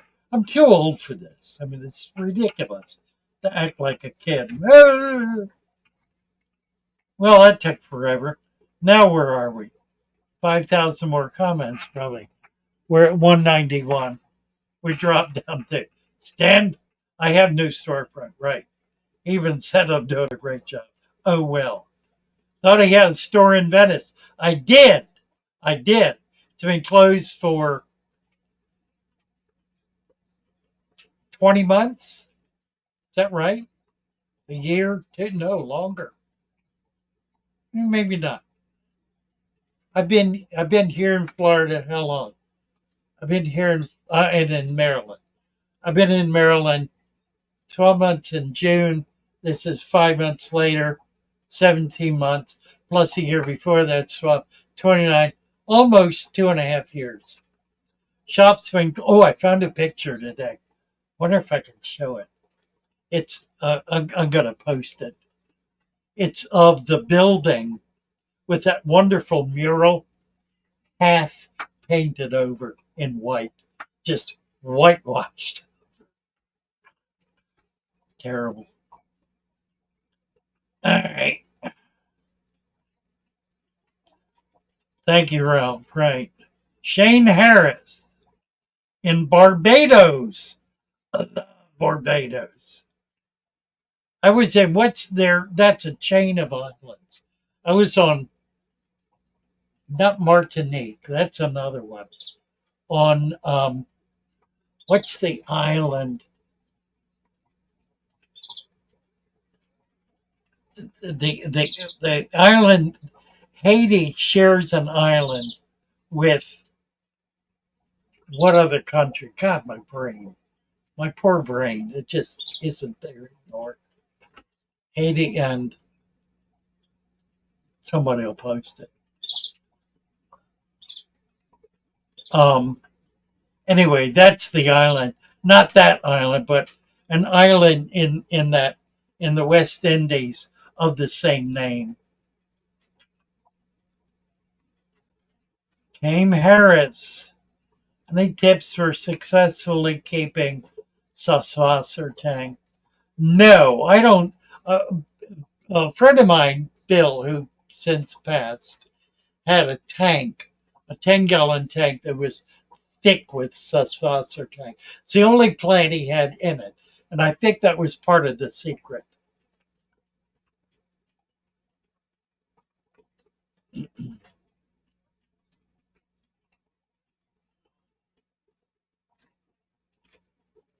Ew. I don't know if saltwater will speed up as geo tank mates. I don't know if saltwater will speed up the process of soaking. I think it doesn't actually, but maybe it does. I know the action of the water does, so salt water will do it, but so will a creek for that matter. Just put it in the tub. Just put it in the tub and leave it there. Sergio, you may need to add some more sand to your tank. That may be the problem. I would add another half inch to an inch of sand. If you're getting an odor, that's not a good sign. You should be getting bubbling. That's normal. But if you're getting an odor, that means you don't have adequate buffers in there to be able to keep the acidification down. Add another inch of sand. You want to cover that sucker up because you don't want that getting into the water column. Duckweed, goldfish, or shop vac. Goldfish love duckweed. No question about it. They do indeed.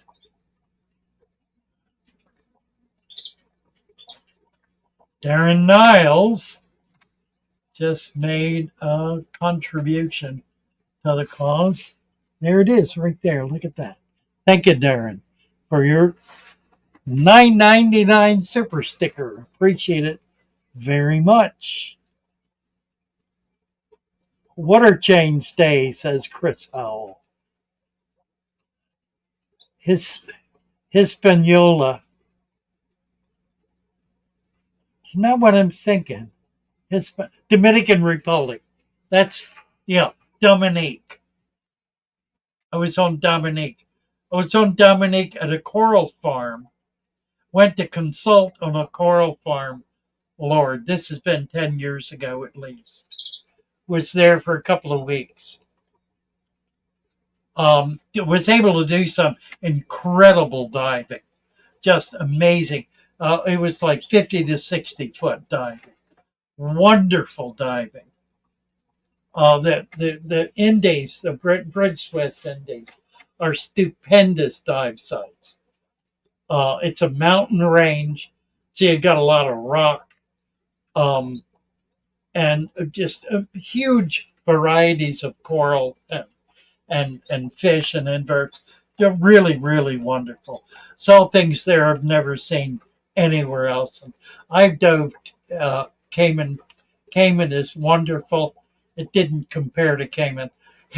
What it compared to, curiously, was Haiti. Haiti has one of the best dive sites, one of the best dive regions anywhere in the Caribbean. It's just utterly magnificent. It's pristine. Once you get out of the harbor around the island, nothing is polluting it. It's pristine. It's spectacular. Beautiful, beautiful diving and easy diving. Water's pretty shallow. It's like 20 to 30 feet to the bottom, to the reef. The Revolutionary Civil War topic, yeah, YFI. Yeah, that's kind of interesting. How many hours a day should I leave the lights? For a brand new tank, I like to leave the lights on 24/7 for a couple of weeks until you start getting algae, to give the plants a good chance to kind of get hold and get their photosynthesis cranking. That produces sugars, which gives them a chance to grow. Sean, do you have a wrench? Is the next question. Yes, you do. Festivums eat duckweed like mad. That's interesting. Did not know that. Festivum. It's a really, really cool fish. It's one of the old cichlids. It's South American cichlid. Doesn't get real big, 3 to 4 inches tops. Pretty gentle fish. Did not know they ate duckweed. That's really interesting. Not an easy one to spawn, but and not always easy to find because they're just, it's like the Jack Dempsey. You almost can't find Jack Dempsey anymore, which is a shame because it's one of the most beautiful of the South American cichlids. Fiji, I dare say, I've never dove anywhere in the Far East. Hawaii, never, nothing. Australia, yeah, I've watched videos and I'm astounded at the sheer variety of animals, particularly in the Indonesian archipelago. Just utterly amazing.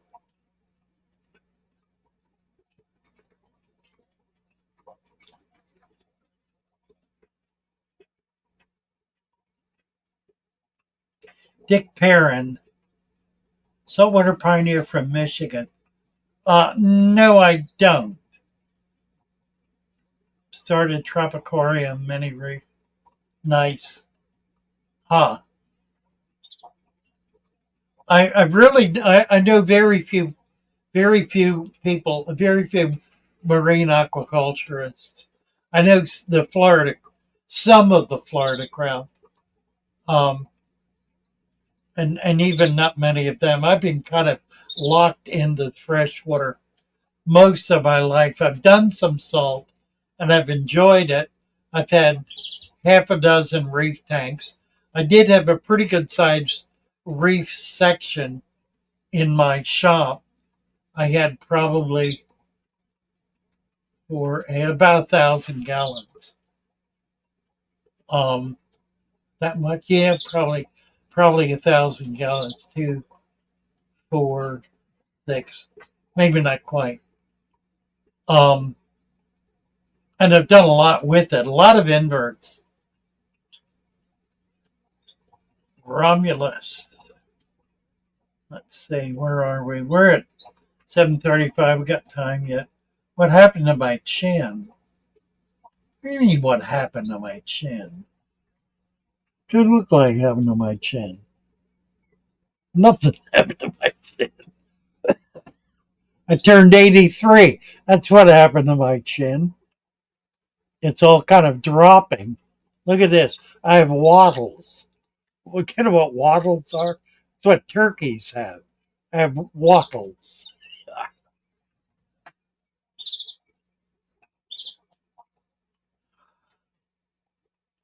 Newton salamander breeder. Oh, Cam, we got to get together.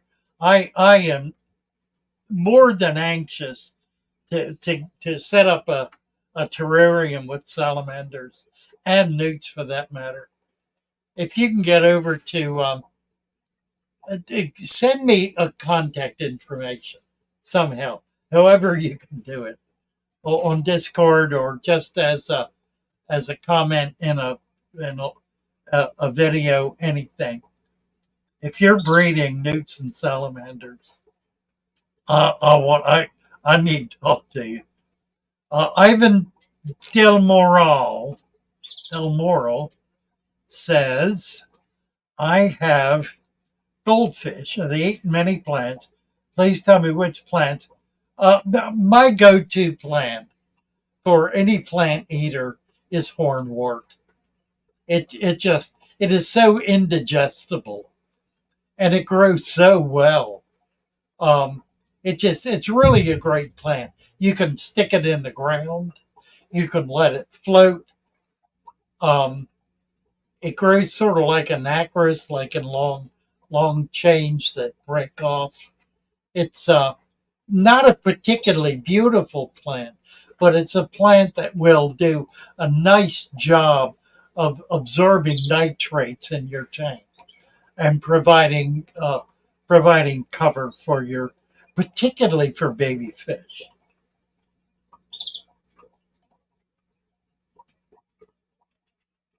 Not your fault, Ryan. Please don't. Please don't. Do not let me be intimidating. My humble apologies. I'm sorry you bore the brunt of that. That was not fair. It was not right. It was not appropriate. And sometimes I'm just not fair, right, or appropriate. Not that I'm proud of it. I'm not. So you have my humble, sincere apology. Oh, you just got him. What did he just get? Chris, do you have a wrench? No. You do now. Yeah, right. Oh dear. The pair of us, Ryan. The pair of us. Jason, Brumming Reviewer.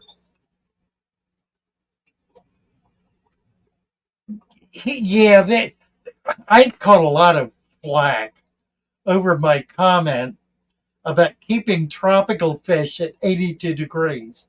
And I've had innumerable people tell me that no, you cannot keep fish from Alaska in 82 degrees. And I agree completely.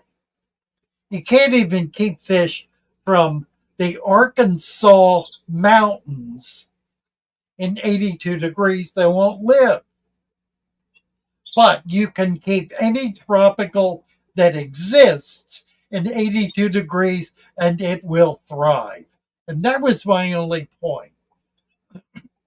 And it's a healthier temperature for a brand new fish keeper, first time out of the box, getting a couple of fish at the big box store and trying to keep them alive, to keep that temperature up a little bit warmer at 82 in order to slow down the advent of ick. And it works. It actually works. And it in no way is a negative effect on the fish. Those fish in nature, in the wild, live in water 6 months out of the year that's 90 degrees. 6 months out of the year. It is hot. I consider 90 hot. And they're perfectly, totally healthy. It's not really hot. It's warm. 100 is hot. 100 kills. 90 doesn't kill. 82 certainly doesn't kill anything from the tropics. And nobody is going to walk into a big box store and buy cold water fish, with the possible exception of zebra danios, which can tolerate warmer temperatures. They won't have any trouble at all with 82 degrees. So I don't know how many times I've had to battle that. But it's, yeah, I'm a target. I guess that's really what it is. These are people just taking pot shots.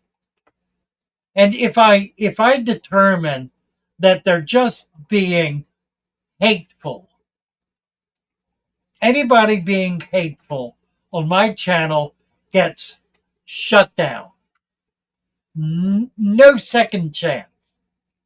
If you're there to be cruel and mean, you ain't going to be there long enough to make a second comment if I catch you at the first. But if it's a legitimate, what do you mean 82? I've got fish. My goldfish would die at 82. Well, no, they won't. They won't. Goldfish tolerate much warmer temperatures. But there are plenty of fish that won't survive, like all the shiners from North America. None of them will survive much above 80. They just won't. They're living in mountain streams in colder water. So, no problem there. But that wasn't the point of my comment. And I could have been clearer. It's hard to do that in 59 seconds, which is what we had to work with. Anyway,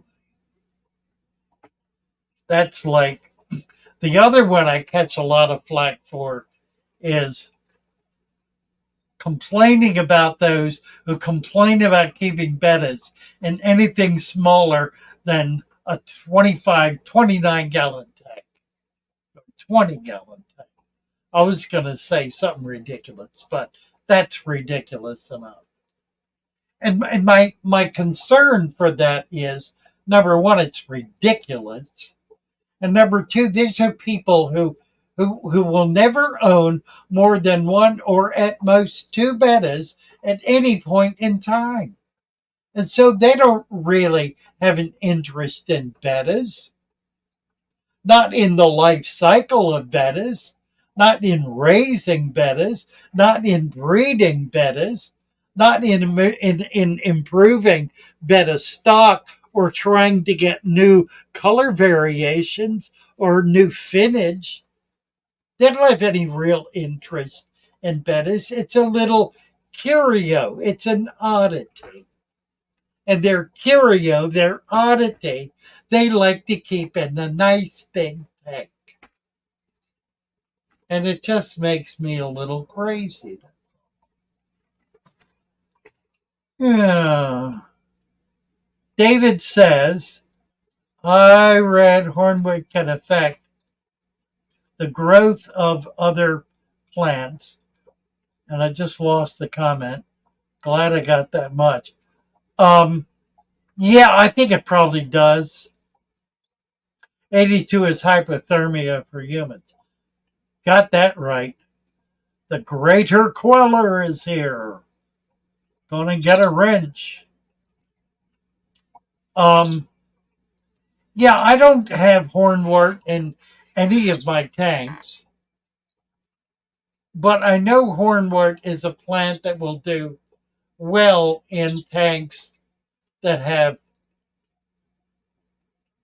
fish or other critters in them that that eat plants.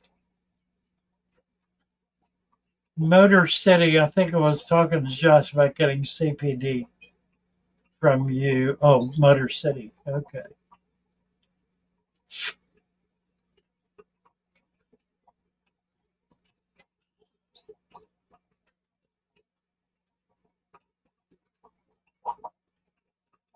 Marine.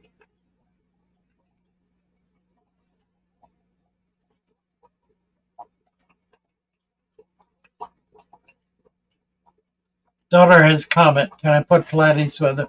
Yeah, you sure can. You sure can.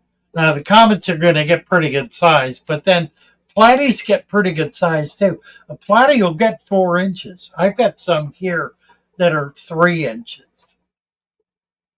I got them at an auction. Actually, I've never seen them that big. Looked it up and realized they can get up to 4 inches. So yeah, it's a good fish to keep with comets.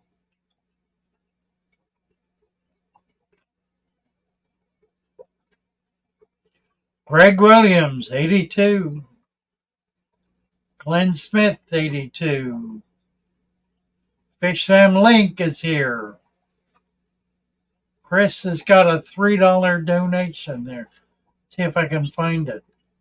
Here's a Darren Niles, $9.99. I already had that one up, didn't I? Super sticker. Let me see what else.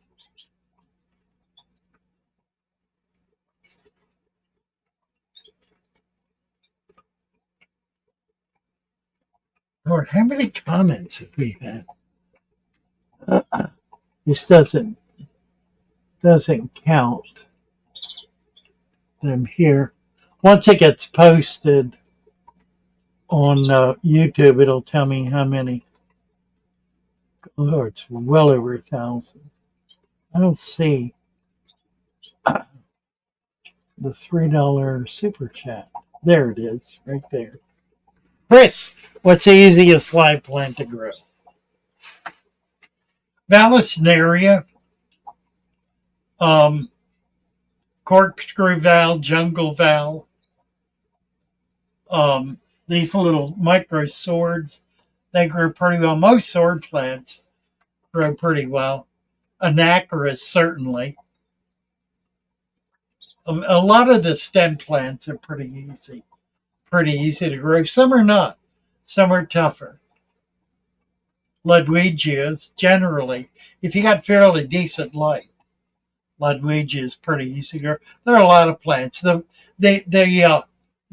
bag of bunch plants is a good mix because they're of the 16 plants that are in there, 10 of them are real simple to grow. The others are going to be a little tougher and will be more of a challenge. You probably won't be successful with every one of them, but it'll certainly teach you some things about them. What are some plants to lower pH? Janet. Plants to lower pH. That's a really good one. Plants to lower pH. Any plant that would pull carbonates out of the water would lower pH. So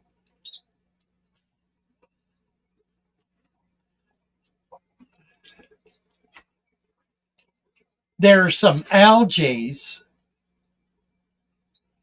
saltwater algae that will pull carbonates out of the water, or calcium, feed on calcium. Very few plants do. I'm just trying to think of one. Freshwater that pulls carbonates out of the water. And nothing is coming to mind. Maybe somebody else has some thoughts. Kay liked the beard just like Santa. I know.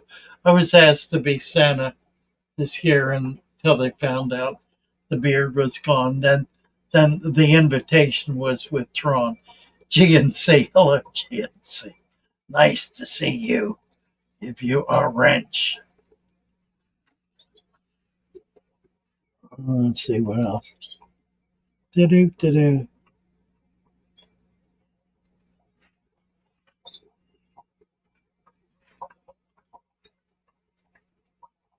Cruel to people who don't like fish, Ralph says.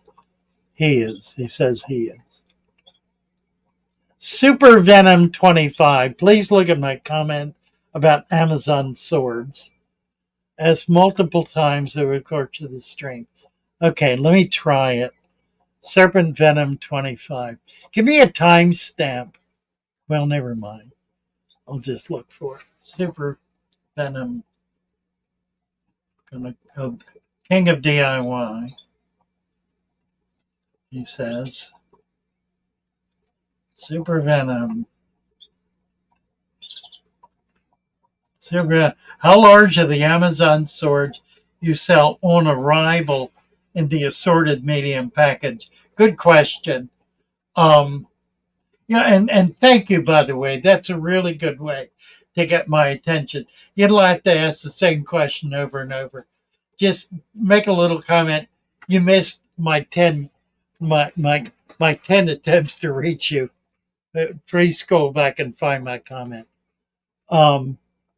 They're 6 to 8 inches. They're medium sized swords. They're not real big. They're not real small. They're like that, 6 to 8 inches. None smaller.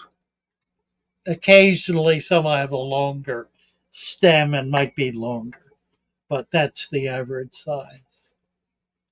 Bimini dive location. Yeah, Bimini's pretty good. What time is it? 9:51. I guess I can hold out. I need to make a pit stop, but I think I'll try to hold out. Sean Ring, feel free to leave your lights on 24 hours a day. This is Darren Niles. For at least the first 2 weeks, help get the plants established. Yeah, I believe in that. It works. I have quarts and 1 gallon. And a 1 gallon. I assume I know what that's talking about. Okay to use root types for new plants. You mean root, yeah. Root. Tabs. Root tabs. If you don't have an enriched soil, yeah, that's okay. You want to get them well down under the sand. If you have an enriched soil, they're wholly unnecessary. The problem with any of the fertilizers is that they interact with the plant's natural system in a way that shuts down some of the natural systems of the plant to call for certain nutrients at certain stages of their development. So fertilizers are not a healthy way to grow plants. If you've got a crop and you're looking for leaves or looking for fruit, there are fertilizers that will produce leaves or that will produce fruit. And that achieves the goal. But for plants like these that require a number of different nutrients throughout their life cycle, putting simply one in there and dominating the environment with that one screws with the biology of the plant. It makes it difficult. It'll jump up. You'll get a lot of leaves maybe, but it won't be a strong plant. And if you stop doing the fert, it'll dwindle. It'll die off. It'll fail because it doesn't have the integrity of its own its own parts, its own dynamic. Not a helpful way to describe that, I know. We need to dig into that in our book as to what ferts really mean.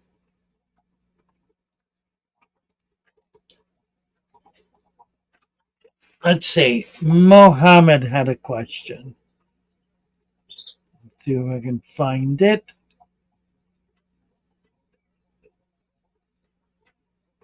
Message retracted. Post your message again, Mohammed. I'll try to get to it. I'm sorry that you retracted it and I haven't found it anywhere else here. May have only mentioned it one time. Let me get down to the bottom here. We're kind of running out of time. Erie is here. Hello, Erie. Most of my heaters have preset 77 to 79, which is not a bad temperature. The problem is they're not going to help you if you get ick. From Greece, does German blue rams live okay and make babes and high pH 7, 8 to 8. Yeah, they do. They'll do better in 7.5, but yeah, they do. Uh, Mainly, let's see, you're in Greece, which means the fish you're getting are coming out of probably Czechoslovakia. Um, their fish, their rams are going to be at 7.0. They're going to be in pretty neutral water, so you might try to get it down. You can do it with RO water. Just mix with RO water, and that'll bring it down. Here in the States, in Florida, water's hard as a rock, and all of the rams coming out of there, they do just fine in 8.0 water. They'll spawn in 8.0. YFI $2. Can we get that?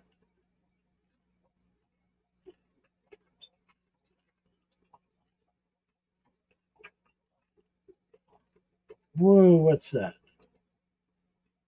Darren Niles. Who breeds festivum? Nobody. Nobody. If you see them, they're wild caught. Nobody's breeding festivum. None of the farms breed them because they're not a cash crop. Sad, but true.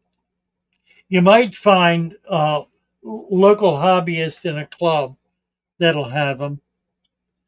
YFI, thank you for the $2. Rainbow shiners and red-bellied dace in the summer time. These tanks get up to 80. In the winter, fish room gets much cooler. Yeah, these are fish that can tolerate cooler water, but also tolerate warmer water. Most fish do. Some of the mountain river fish will not, because they're in water that's cold year round and gets down to freezing. But any plains fish, regardless of where they are, they're going to tolerate warmer water. They'll actually have a wider range of tolerance. So there are fish, for example, in like Arizona, that tolerate temperatures between 140. Just kind of remarkable.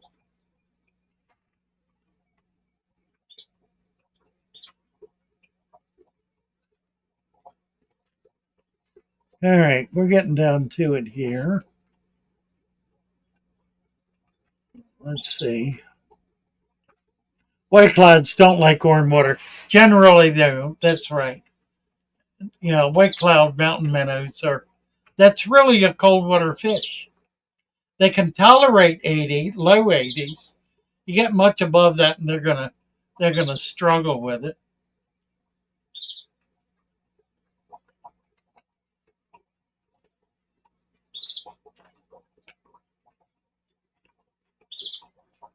Plants do filter the water. G-plat, big air pockets between soil and sand cap. What should I do? Don't do anything. Just leave it alone. It's either nitrogen gas or CO2. It's not anything to worry about. You can release it if you want. You shouldn't be big air pockets. If it's big, you might want to release it. But it's not anything you need to really pay any attention to. White clouds, cold water, you bet. Mountain minnow. A source for plaquette females. There's a breeder in Tampa, and I've been trying to get the number who does plaquettes. And I can't find the number. If I ever get it, I'll begin posting it. Use 2 to 3 inches of soil from a local lake. I topped off with 2 inches of pool filter sand and put a few plants in there. That'll work. It'll work for a while. It's not going to hold up long term, probably. It depends. I mean, That's a very rich material is pond mud.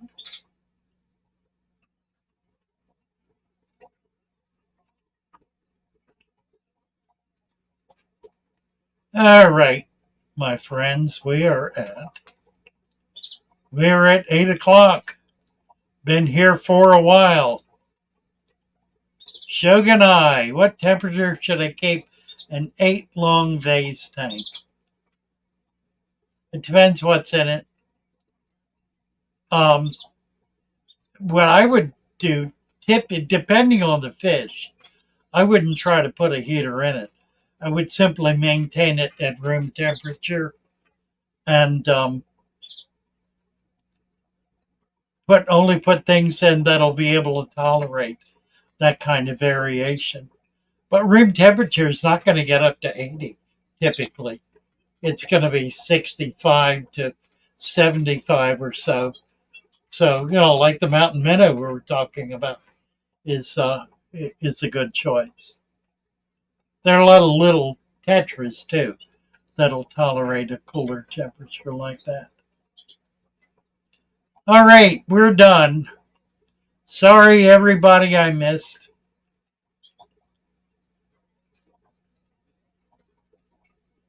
Y'all have a great week. We'll have some water, let's see, room temp in Australia, currently 25°C. That's about 78, about 78. Good night, Ralph. Carolyn Lefevers sends love and kisses. Get her wrench. Janet C. Good night, Janet C. I'll fill in some of these blank spots here as we go along. GNC, thank you. Shogunai. Chris, Terry. Good night, Terry. Let me see if I can get you. Whoops.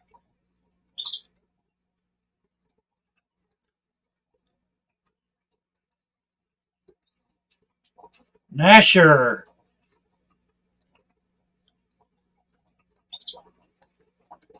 I can do this after we shut down. I'm not doing it right now. Bless you all. Love you all. Have a grand week. See you around. Bye for now. Love you all.